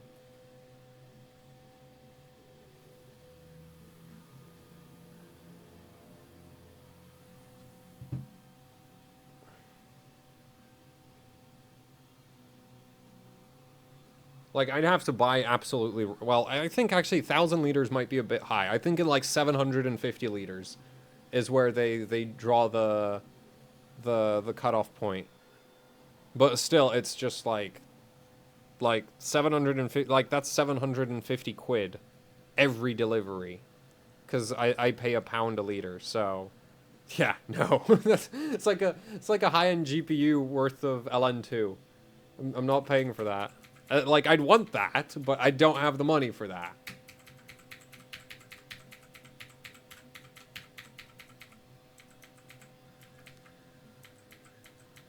Have you thought about setting up a rig to make your own LN2? I've looked at, like, LN2 generation systems. Anything that would, like, keep up with my actual demand would be very large, very power hungry, and would not fit into, like... I don't have the space. Like, I live in a really small flat. I don't have the space for something like that. Like, DIY, or even, like, you can buy them from, like, you can buy LN2 generators pre-built. It's just, like, they're expensive, and they take up a hell of a lot of space that I don't have. So, yeah. That's kind of that. Okay, you know what? SMT's gotta go.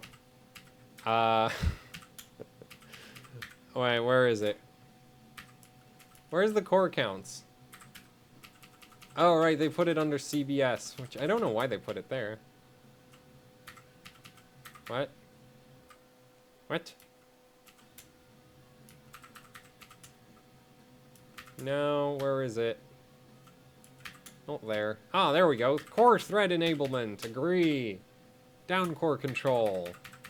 1. That's how you do max frequency.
I freaking hate it when the...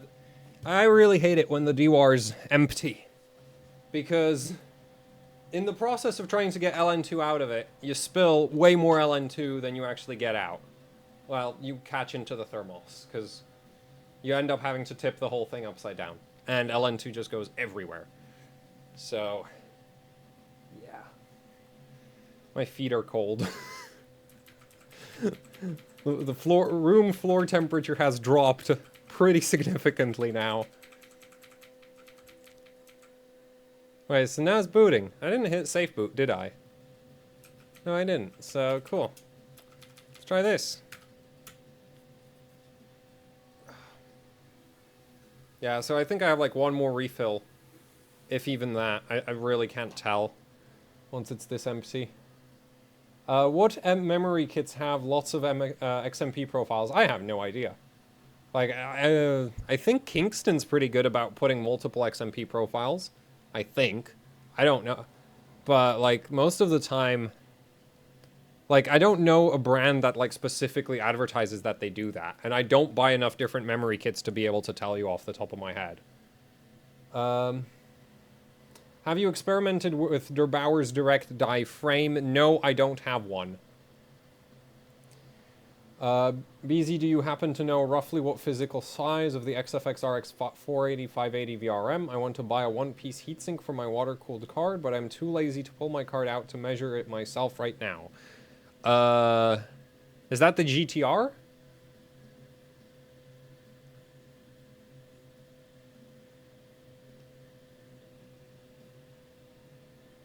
Whoa, 8.8 amps into one core. Damn. That's impressive, but, I can measure the GTR for you. Yeah.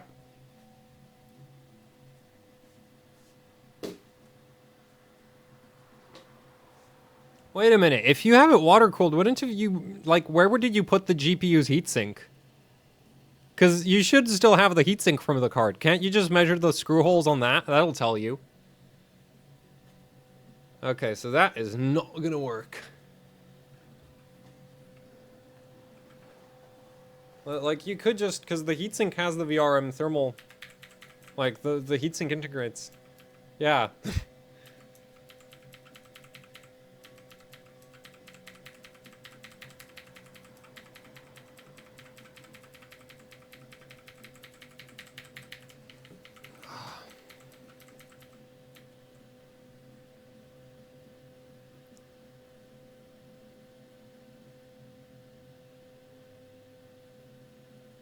Yeah, so this chip sucks. It does not do 5.7. I'm not even shoving that much voltage in it. Actually, that might be the problem.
Well, that's great, isn't it?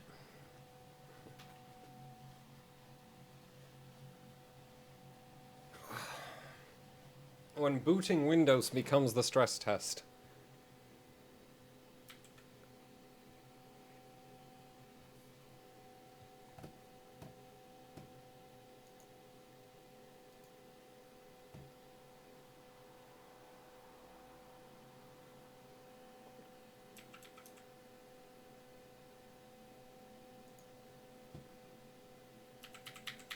Damn it, window. I missed the freaking BIOS. We already had the question about the direct die frame. I've not tried it. I don't have one. I forgot to send Der Bauer the email about sending it to me. Because I did ask him about it, and he was like, yeah, sure, I'll send it to you. Just send me an email, and I forgot to do that part. So, yeah.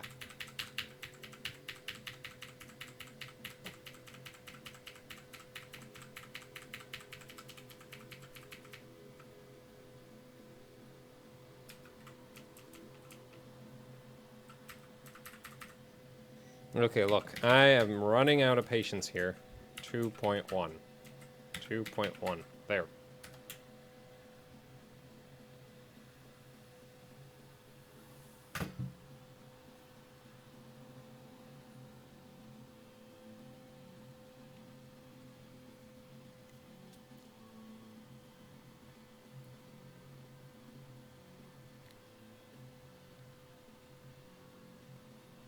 Wait, is that seriously one core pulling 21 watts?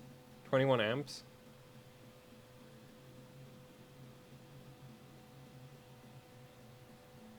I thought I disabled the bloody cores. Why are we pulling so much current?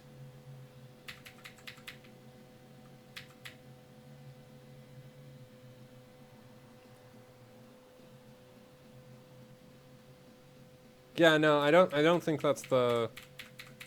I don't think that's accurate. I think the rest of the cores are still turned on. It wouldn't be AMD BIOS if core disabling didn't bloody work.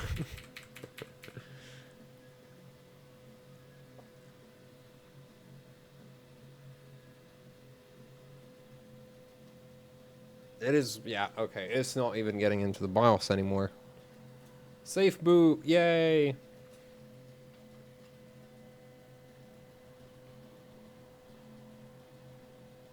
You know what I don't get? Why Asus didn't do what EVGA did. Why didn't they just do a connector like this for the freaking voltage read points, right? Like, would it have killed them to just do this? Because, like, getting under that 24 pin is a massive pain.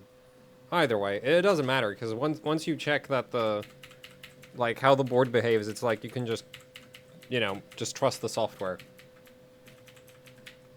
F1. Okay, where is it? Done.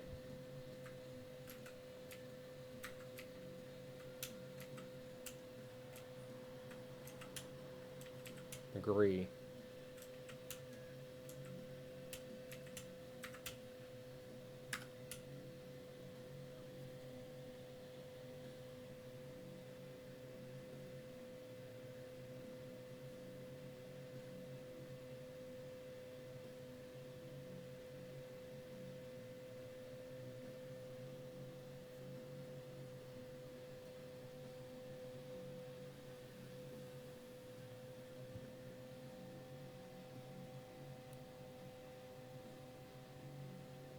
I'm posted, yay! It's doing 24 amps again, what the hell? Yeah, okay, the core disable thing isn't working. That's fun.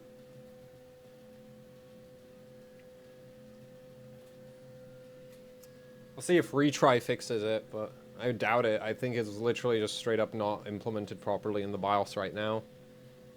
That basically means if you want max frequency, you should get a 2700X. I mean 2600X, because it has 2 less cores, so it'll clock higher.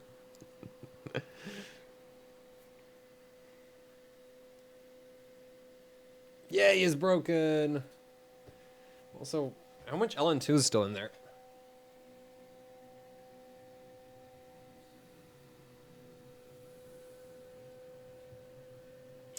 Well, this is it. This is the end of the LN2. I'm gonna do one last attempt at a refill. I don't think I'm actually gonna get anything.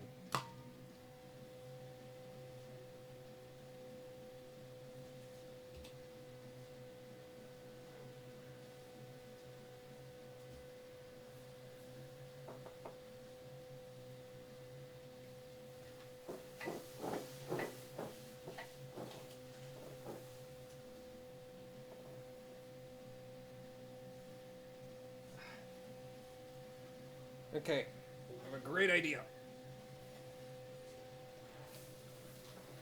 Aim. Ugh.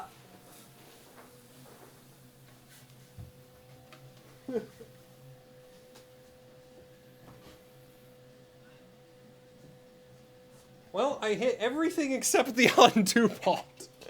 GG.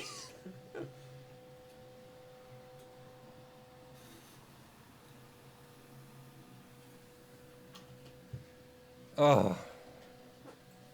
That's the end of the LN2. I almost smashed the system, like, I almost hit that system with the DWAR. The one with the 2 Fury X's, so I'm not pulling that stunt again. That thing is heavy. More like, I didn't really think through how to hold it, so... Yeah, that was a terrible idea. It could have gone really, really wrong.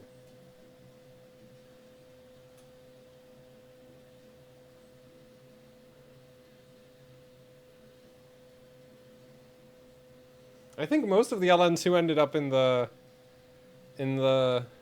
Wait, damn it. In there. I think that's probably where most of it went. Board still works. So you can clearly see us posting.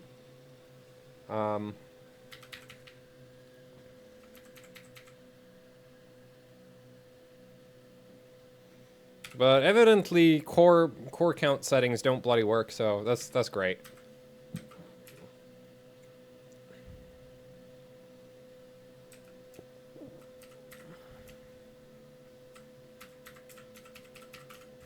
Yeah, this isn't going anywhere. Trying to think of what to do, like one last thing.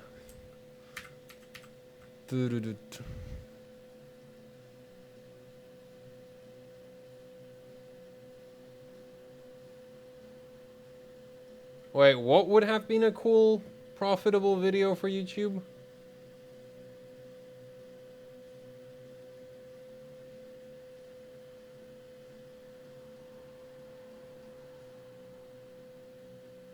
Oh, the dumping of the LN2 on the CPU. I'm not, like, that's not my style. If I wanted to make stupid shit, I'd make stupid shit. I mean, I do stupid shit anyway, but it's my type of stupid shit instead of, yeah. I have standards. They're very low, but they do exist. Let's just put it that way. Oh well, so this isn't going bloody anywhere. I think I'll run one last bench, like, I'll run the last little bit of some benchmarks at that speed, because that'll still... Oh wait, the memory's just downclocked all the way to hell. Oh boy,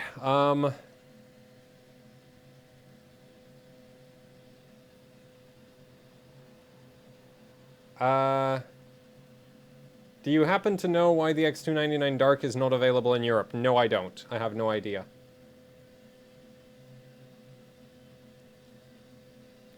Oh, smashing the system with the DWAR. No, that would have been an awful video. Like, we already have people drop, like, we have people dropping phones, shooting phone, like, no, there's plenty of dumb, destructive YouTube videos as is. We don't need me hitting a system with a DWAR into... Like, especially because that would actually damage the DWAR, and the damn thing is really expensive. Like, I'd rather not. Well, this is the end, so... There. That's the end of the LN2, so whatever I do now is just, like... I don't even know what to do anymore. You know what? Let's try this. Just out of interest, if this'll even post. Right? Like that.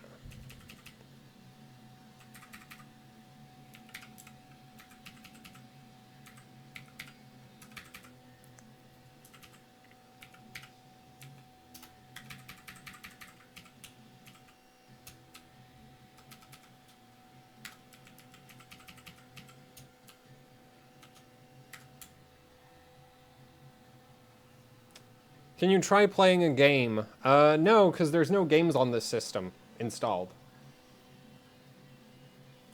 So, yeah, can't play games. There's no games on there. Wait a minute. What? No, it didn't train. There's no way. Yeah, no, it's not making it. It's in a boot loop. Yay! See? It's boot looping. So that didn't work. It's a good thing. I'd have been very, very surprised if it did work.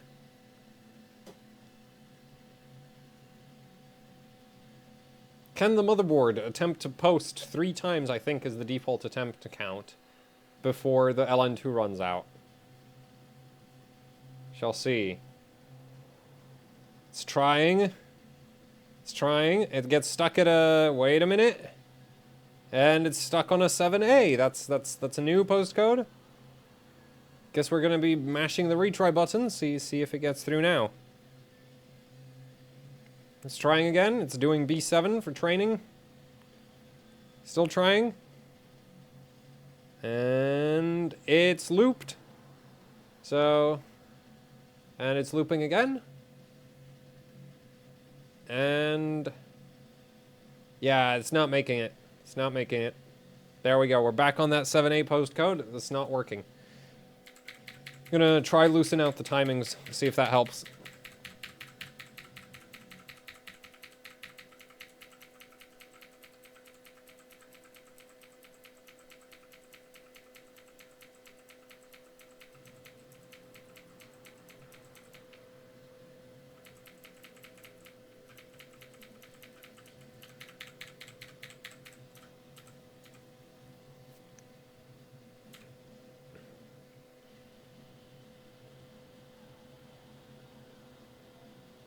Why are you boot looping now? I've pressed safe boot, didn't I? Stupid board. There it works. Wait, what?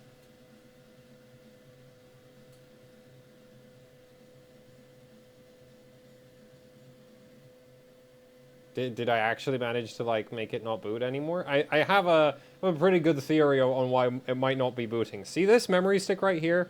It's soaking wet. So, yeah, and there's, that area is, wait, are those caps? Oh boy, yeah, I didn't insulate all the way up to the 24 pin, so...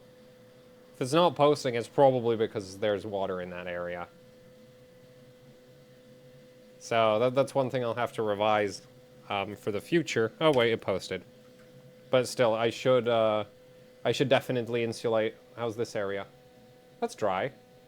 Yeah, that area is dry, but this area... That's a puddle. So, yeah, I need to insulate all the way up to this, this area right here. I still need to insulate there. Can't just ignore that. Can we do 4,000, though? And I'll loosen out the timings a bit to make it easier for the CPU. Nope. Wait, it goes that high? Seriously? Okay, 22, 22, 22... 48, 80.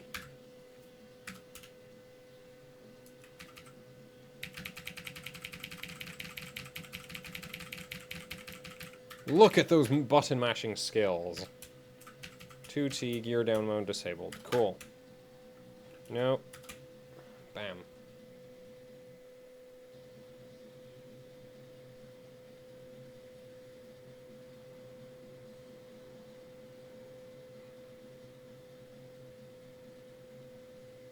Well, this being covered in snow, actually, because today I was running full pot, the lead and frost effect doesn't, like, it's not really a problem. Also, all of the buildup on the outside is irrelevant. It's the inside that's important, which I guess I could show you. Let's see. Oh. There. So, as you can see, there's nothing to see because there's a bunch of fog in the way.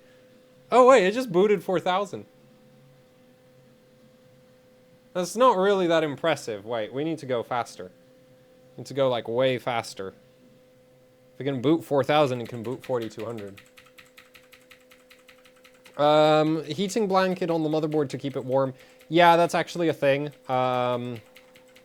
It's not really a heating blanket, but Kingpin Cooling, they have a heating plate. Like, it's a little... Like, it's a plate, basically, that goes behind the motherboard socket, and it just heats up the back of the CPU socket. And it keeps you from getting a motherboard with a VRM that looks like, where is it? With a, yeah, that. As you can clearly see, my VRM is literally frozen over at this point. So yeah, and we're climbing up in temperature, so I'm gonna stop. I'm gonna stop here. Cutting AC power. Clear CMOS.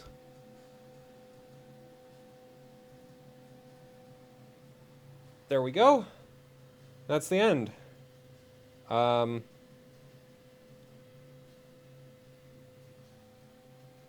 So yeah, everything is frozen over. Let's see.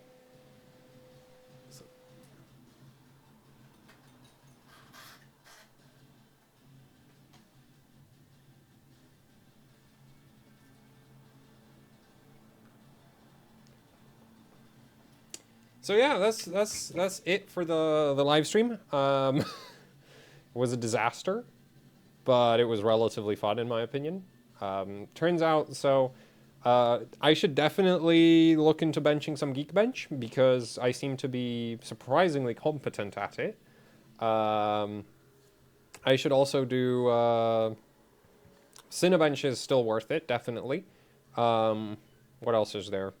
Right, basically I need to set up a Windows 7 operating system. The CPU is actually not bad. I thought this chip would be pretty terrible, but it does 5.45 gigahertz. I mean 5.45, yeah, 5.45. Well, no, it doesn't. Well, it kind of does. It does like 5.42 most of the time. It can sometimes do 5.45. It doesn't do validations. Core down coring seems to be currently broken. LN2 makes the memory clock higher than water cooling and air cooling, so that's nice. Yeah, that's it. Like, there's not much else. So yeah, thanks for watching. Like, share, subscribe. Leave what? If you're watching on YouTube, you can leave a comment down below, I guess. If you'd like to support what I do here with actually hardcore overclocking, which involves things like, you know, freezing over the VRM on a motherboard, then I have a Patreon and PayPal. There's also Twitch. You can subscribe there. That helps. What else is there? Oh, and there's shirts, and you can find a link to all of that under the... I'm pretty sure there's links to all of that under the live stream. There's links to all of that also on YouTube. So, yeah, that's it for the stream. Thanks for watching, and see you guys next time. And next live stream is either going to be with dry ice or air cooling or water cooling. Like, it's either going to be ambient or dry ice, because liquid nitrogen, my next liquid nitrogen delivery is like ages and ages away. So yeah, that's it for the stream, and goodbye.